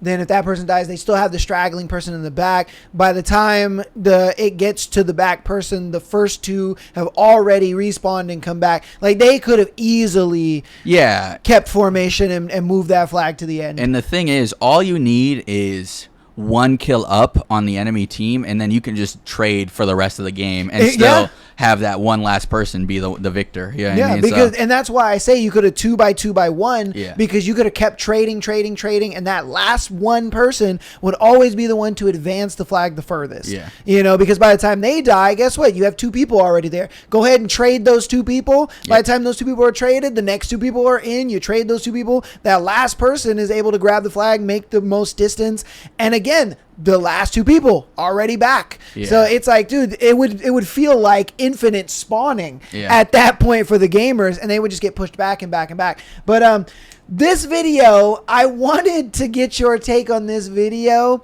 because I saw this to be very interesting, and I want to get your take on it. So I'm just going to play it. She decided to join the military or the army because they offered her cash. They offered her money up front. Well, I ain't gonna say cash, but they offered her a nice little bag. So she's online spreading all of her money out, the $100 bills and all that stuff. And she's happy. She got all this money. She got a bright career ahead of her. And I commend young people who, you know what I'm saying, have a young, bright career ahead of them, and they can do it at a young age. But the problem is when this girl got the money and started fanning all them $100 bills out online, she didn't realize her duties. Like most young people don't realize when the army offers you all that money, they're actually paying for your services. They're paying for your inconvenience, for you to leave the city and state that you live in, to leave your family and your loved ones behind. she didn't realize that they were paying for her services. And her services meant that when a war jumps off, you're going to get drafted. You're a part of the army. You work for the government. And you can't back out of it. Because if you back out of it, you face charges. And she decided. Okay. I want to get your take on that video. Did she? So what does it mean she's going to jail? Did she? Well, I guess she's refusing station. So there, because of the Iran war kicking off and all that kind of stuff, there's a lot of Army servicemen and women, as well as Marine servicemen and women that are getting stationed out in the Middle East and Europe. I think she got one of those stations, and she refuses to go to station. Did she? I mean, I think it's ignorance at this point, but one, she's in the Air Force. You can see it on her fatigues there. Okay. It says U.S. Air Force. That being said, they're the least likely to see anything. You know what I mean? Yeah. So for her to take the money, she would basically be going on a vacation to Europe and chilling for whatever their fucking contract time is, 3 years. You know what I mean? Okay. I see no reason to fucking accept jail over going out to fucking a duty station. You know what I mean? 'Cause just because you get deployed doesn't mean you're not coming back, and just because you are deployed somewhere that's considered a combat zone doesn't mean you'll also see combat either. So it's for her, I think she's just being a bit dramatic. You know what I mean? And then if you do anything in life with the idea of it's only for this, but that's not the inherent definition of what it is you're doing, right? I.e., let's say in sales, right? If you join a gym and you're like, oh, I'm joining this gym because they have this really great discount on gym memberships, but I don't want to lift. Or I'm joining this school because they have a really cool campus with lots of like fast food or amenities on it, but I don't want to go to school. Like, you are setting yourself up for failure, and the money will never, or the one upside that you're going into it for is never going to outweigh you having to now serve an obligation to said entity or whatever, right? Mm-hmm. And this is what really burns me up about people who say they get scammed. And it's like, you don't get scammed because people trick you. You get scammed for signing up for something that inherently is defined as something else, and you want it to be something different, right?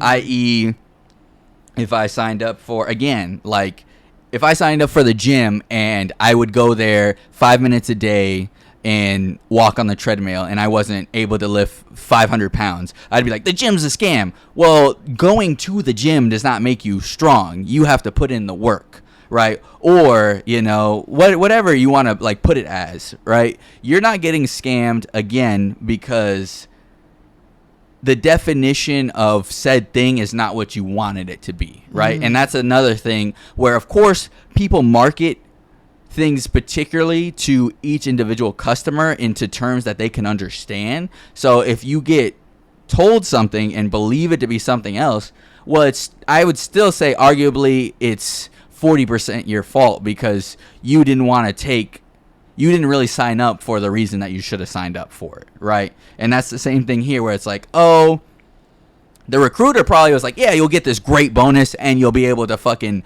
you know, travel and shit like that. And she was like, oh yeah, travel and a bonus, that's great. Well, 40% of that is your fault, because you didn't sign up to serve your country. You signed up for the travel and the fucking bonus. You know what I mean? So 60%, like, they're like, yeah, dude, we're pushing for harder numbers because we want people to deploy, and they didn't tell you that. But at the same time, yeah, you can't take the good and leave the bad when you sign up for shit like the military. You know what I mean? Yeah. I wanted your take on that, because I happened to see that and I was just like, dude, she's fucking stupid. Like, of course you're going to get stationed. Of course there's going to be things inside your MOS that you don't want to do. But, like, bro, you fucking signed up to do this. Yeah. You know? But I wanted your take on it, because obviously you have the expertise on it. But, yeah, W breakdown. Okay, this I wanted to talk about because, honestly, this pisses me off so much when people want to talk about like masculinity and femininity. It pisses me off because people try to downplay masculinity and femininity as, oh, men and women are the same. We both do X, Y, and Z. And it's like, no, there are feminine traits and there are masculine traits for a reason because we are different. But I'm going to let the video play and then I'm going to give my commentary on it and then you can kind of jump on in here. Think people are so attractive when they embody, like a man or a woman, their femininity and their masculinity. Yeah. I put them in quotes just because those words. No, you should. You should. Yeah, put them in quotes. I should put them in quotes, right? I was at Gloria. I had the honor. I wanted to bring this up. Being at Gloria Steinem's apartment for a conversation that Danielle Robay helped make happen, and there was a lot of discourse about the discussion was supposed to be about masculinity, and I got there and there were 30 people there, and 3 of us were men. And so it was like 27 women and 3 men in a conversation about masculinity. So I read the room and I was like, okay, I'm going to keep my mouth shut. Because if I start talking, I'm going to get accused of mansplaining, which would be funny to be accused of mansplaining masculinity. But okay, like I'm going to be quiet so that no one accuses me of overtaking the discourse. And I sat for the first hour and a half just listening to a bunch of women tell me about what masculinity is. And then Danielle, God bless her, went, I'd like to hear what Jim has to say about that. Smart. And gave me like an entry point. And now that I had permission, I was like, okay. And then what I just said is I said, look, I'm really just fuzzy. We keep talking about masculinity and femininity, but every time you talk about masculinity, it's got the word toxic in front of it. And all of the things you're talking about in femininity are all very positive things. So could someone just explain to me what is non-toxic masculinity? Great question. Crickets in the room. Crickets, dead silence. Wow, this is so important. And I just sat there and was like, okay, so anything I say masculinity is, we're going to have, and so then like they said, well, what would you consider to be masculinity? And I said, I wasn't the one who used the term, but like if you ask me like what are masculine traits, I would say the desire to protect. I think that's a masculine trait. But then it turned into, well, women want to protect it. Okay. So then you're the ones using terms like masculinity and femininity. And Gloria, 90 something years old, pipes up and says, yeah, I think that's the problem with these terms. These are human traits. Period. Like, these are human traits. Period. And maybe they cluster in some cultures in men or women for biological reasons, cultural reasons, or some combination of the two. But these are human traits we all have in varying measure, right? And we know there are some that cluster in men and there are some that cluster in women. Like, it's not scandalous to say that. And by the way, we know that there are some men who have what is traditionally referred to as a lot of feminine traits and a lot of women that have what is traditionally referred to as a lot of masculine traits. All these are is human traits that cluster in various places. We have to stop with all this masculine and feminine. So I understand. Listen, Wittgenstein said, where understanding fails, a word comes to take its place. Like, so we want to put words for these things. Like, there's a concept we're trying to describe, and so we call it a thing. But like all feminism, for lack of a better term, was designed to be, was the liberation of men and women from the rigidity of these concepts of masculine and feminine. That like a man had to be Clint Eastwood or Richard Simmons. Like, and a woman had to be a girl boss or a trad wife. Like that, those are unfair things. Like, it's unfair to say a man has to be Jocko Willenick or Bowen Yang. Those are like your 2 choices. Yeah. Like, that's unfair. By the way, both great people that I have tremendous respect for. Like, and saying that a woman has to either be a trad wife or a girl boss, like, that feels unfair to me. Like, I think we have elements of both of those things in us in different measure. I know lots of women that are very career driven, very goal oriented. I know lots of women that are not, that are very much into art or music or family or just living their lives in more, soft ways. And I know men that are very hard charging like me and very driven. And I know men that are very like artistic and soft and they want to raise children and they want to, and none of us are right. None of us are wrong. Agree.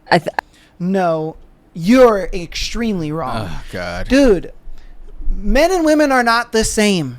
Okay? Men and women are not the same. And I'm going to break down exactly the reason why men and women are not the same. What do men look for in women? They look for youth, fertility, and beauty. What do women look for in men? Women look for protection, provision, and security. Now, when he gave the example of, oh, well, what is masculinity to you? And he said, oh, well, a masculine trait is protecting. Oh, well, women can protect too. Okay, well, guess what? The reason why women look for protection in a relationship is because she knows that I'm going to protect her. She is not going to protect me. Who she will protect is our children. So it's like, yes, we will protect, but we're not doing it in the same way. So if you're talking about masculinity and femininity, well, guess what? The masculine burden of protection is I am protecting my family, which is my woman and my child. In the feminine, she is protecting the child, not me. Yeah. That is the difference. We are not the same. So for you to sit there and say, oh, these are just human traits. No, they're not. Because there are feminine protecting and there's masculine protecting. Yep. Now, why do women want a man who can provide, provide provisioning? Why does she want that? Well, she wants that because she knows that if a man can bring provisioning, then her and her offspring can survive. We don't look for that as men. Why? Because we know that we need to be the ones to create those resources.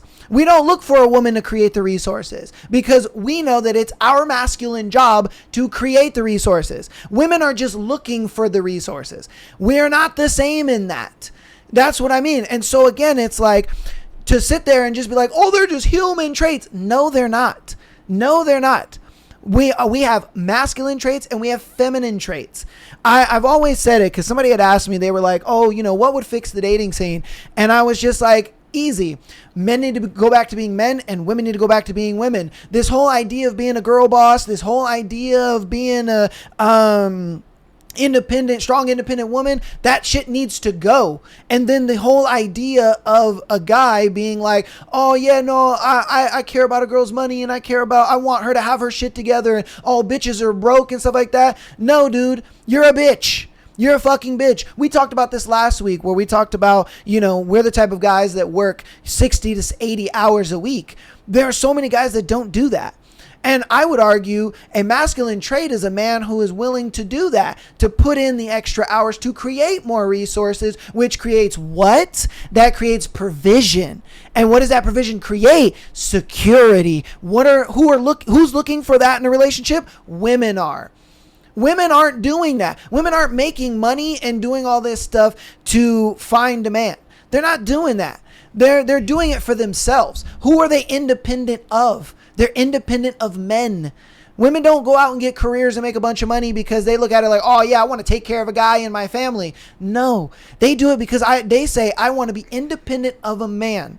So again, this whole bullshit of like, oh, these are just human traits, that's bullcrap, bro. That's bullcrap. Men and women are different, and they're different for different reasons. Men want youth, fertility, and beauty. Men want protection.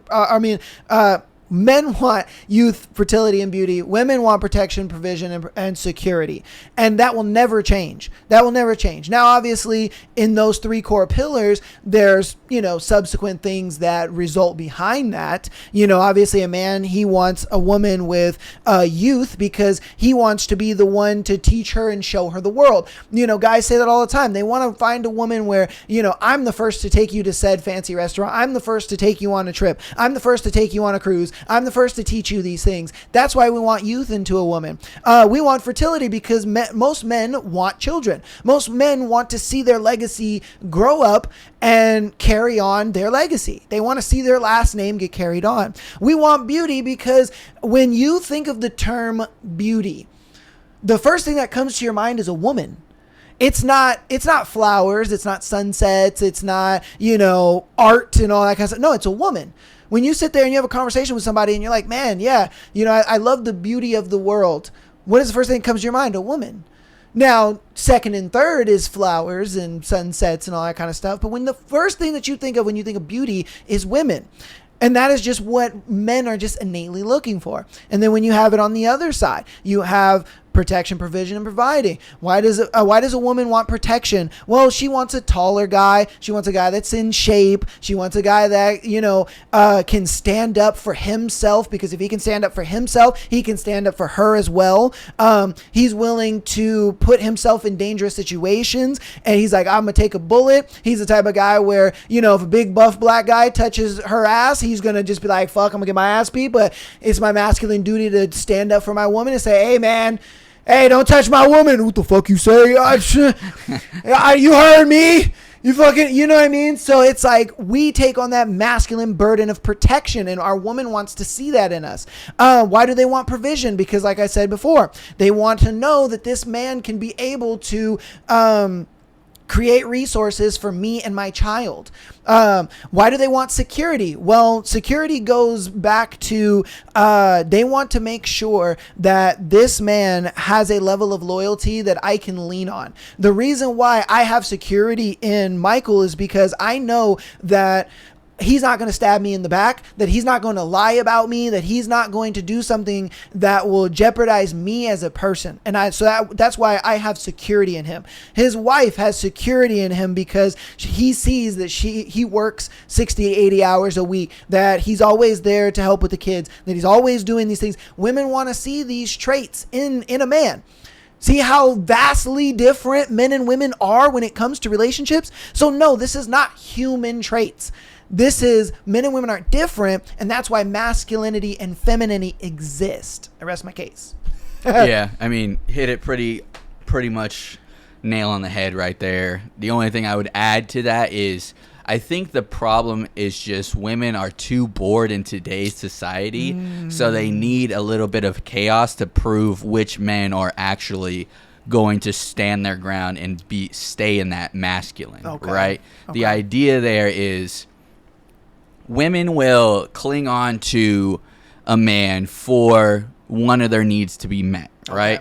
And they will do what they biologically are wired to do in order to keep that man around, right? Yeah. Whether that's like berating him, hinting, trying to keep him in some way, form, or fashion, right? There's biological traits programmed into them to try to manipulate a man into handing over resources, provision, protection, whatever the case may be, right? And so the way that they are doing that with the modern woman is they use this idea of you should not be masculine because it's toxic, it's oppressive, it's whatever, right? But you should still want to give me resources and protection and stuff like that, right? So they just try to change the narrative because, again, they get in those relationships, they get what they want, but then when that actual man that's masculine and cannot be moved, will not fold under her pressure, they still end up going with him. Because biologically, they're like, this is what I wanted all along. I'm just throwing a fit because this is what I'm wired to do. Exactly. Exactly. All right. It wouldn't be an Am I the Asshole Sunday episode without a cuck. So, Yes, yeah. It wouldn't be one without a cuck. So we're going to watch this video of this guy getting completely cucked by his girlfriend. And we're going to go right on into it. Let me grab. What do you do for a living, Monica? I work in insurance for like a... Oh, what do you do in insurance? Because that could be good or bad. Oh, it's great. It's not sales, so that's good. Which can be good or bad, but yeah. It's good. Sales is kind of weird. But anyways... You're making a weird face.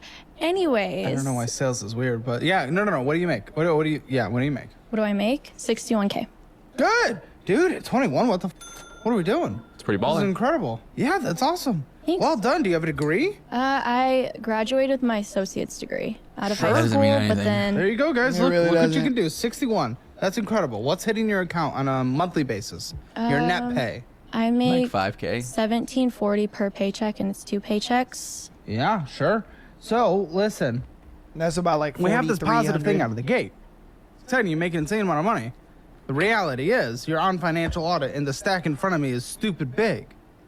That's big? You're f***ing it immediately. Yes, it's big. You wouldn't know it's big. I mean, if he supported me, then we would be How fine. would he support you? You make $3,500 a month. No. Okay, he needs to be a man. Are you not being a man? He doesn't even know what's big. He needs to be the man. He needs to let me quit my job. I'm trying.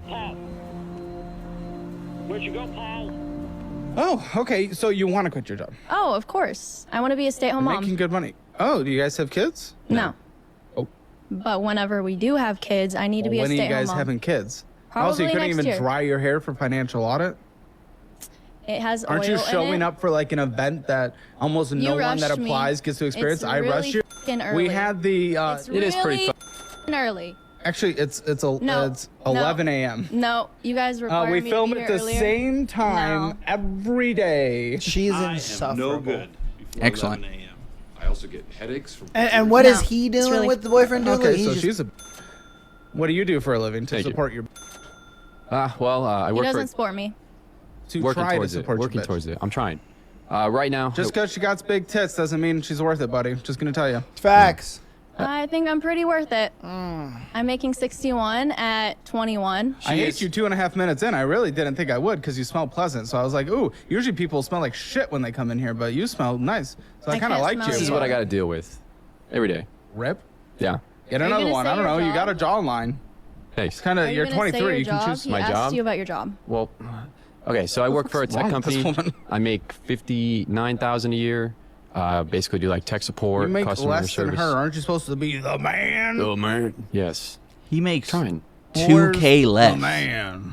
2K less, and income. she's At just 23, like, that's I'm not better. bad. Yeah. I'm not criticizing that at all. Yes, that is going to be. Well, I mean, you could single income there. It's just you're not going to be living a life of luxury by any means. We cannot single income. On thought that about you it. can. It's just not going to They're be great. two You're gonna be single living in a cheaper individuals and they apartment, make not having, around like the best cars. 110. As you can, but you're just making that sacrifice that comes 100, with it. 120. And you, the likely pampered. Yeah, I would not spoiled want to give that up either. That I'm assuming you are. I'd be like, will you're likely staying not allow that working, lifestyle. actually. Sorry, I didn't mean her, Stupid. 'cause she's immediately. If out I of the gate. jump to Okay, I'm gonna 120, reset then myself. we can talk about it. Maybe Yeah. you'll be Do that. pleasant. Oh, she's not pleasant. She's okay. What's your job though at this tech company? Work tech support, customer service. Oh, okay. Yeah, we got hates some it. of those. It's I do He hate it. doesn't even want to move up, so it's like going nowhere. huh? Wait, I don't what want. did you I don't say? want to move up in that company.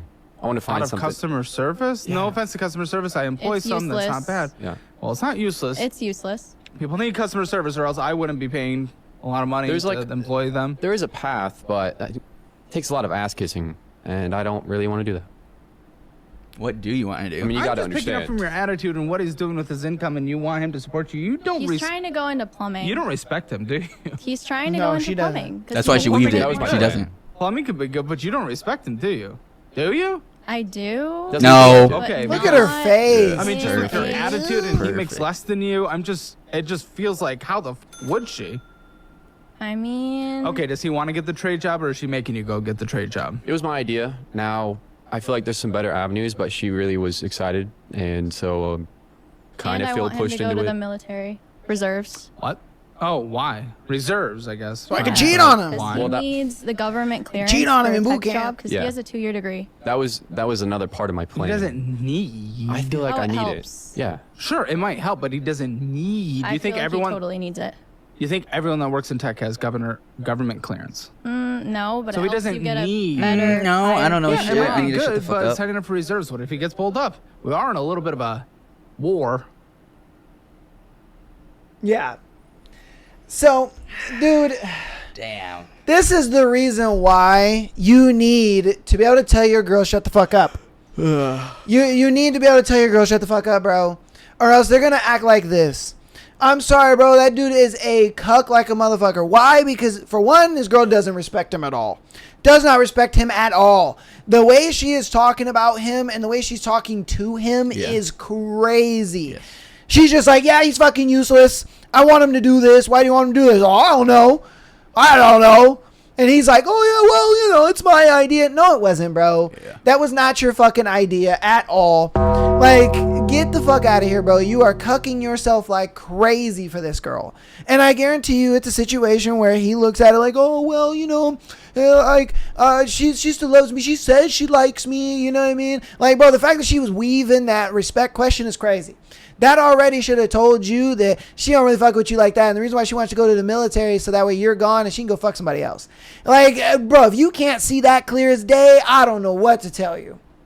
Yeah, it's pretty sad, honestly, that this guy is letting himself get cucked. And, I mean, I get it. I don't know particularly their their financial dynamic, but I can more than guess that it's his money's my money, my money's my money. 100%. And for that, 100%. you know, he uses the $59K to pay for whatever she wants, and he gets himself a nice chair from IKEA as she, you know, she gets fucked.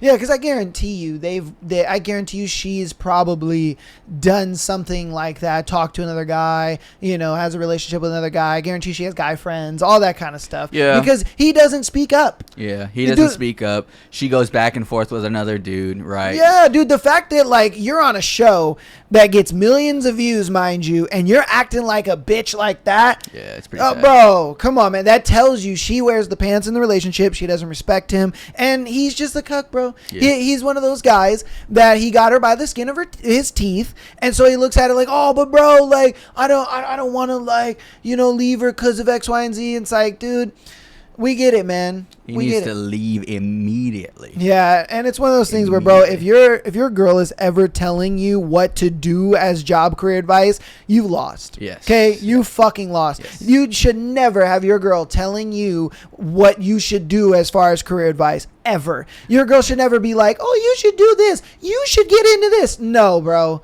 No. That tells me that you are lazy. You have no drive. You have no ambition. I guarantee you the reason why this dude is only in customer service is because he doesn't want to do anything more than that. Yeah. He's one of those guys that he's not motivated. He probably works 40 hours at maximum. You know, he doesn't want to do anything more. And he's just like, no, I'm good. And she's just like, all right, bro, you're the placeholder boyfriend. And once I find a guy that's better than you, I'm gone. Yeah. Fucking gone in an instant. Because I guarantee you, she meets someone that makes double her income, she's gonna leave in a heartbeat. Oh, 1,000%. Yep. 1,000%. But like I said, it wouldn't be a My Asshole episode on Sunday without a cuck. You know what I mean? It is what it is. It's tradition at this point. Absolutely. Yeah. But that's going to go ahead and be today's episode, man. Hope you guys enjoyed. I know we had a banger of an episode. Yes. Goodness gracious. We love to do it all. This one actually went a little longer because we did go through the Nolan Wells thing a little longer than I expected, but that's totally fine. That's totally fine.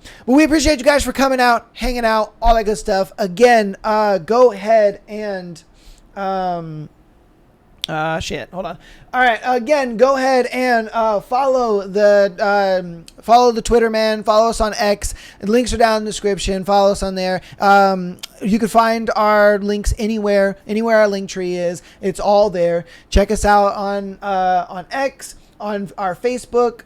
Why did it do that? There you go. Follow our Facebook as well. You know, again, we're going to be posting a lot of clips and full episodes and all that good stuff over there. And then I forgot to talk about this before. I'll probably talk about it in other episodes. But we do have affiliate links to things in our link tree. So if you guys ever want to do podcasting yourself, or you ever want to get into content creation yourself, we do endorse a lot of different companies. Companies from Mono to Toner to Rode to Fifine to Shure, microphones that Michael is using, mic arms that I'm using, equipment that you see behind me, such as the mic arm that is between us, the microphone that is on it, all kinds of stuff. We endorse that stuff 100%. Go on there, click those links, make a purchase. It helps us out, man. And start your career, man. Start your online career, start your podcast, start your streaming, start whatever it is that you want to do.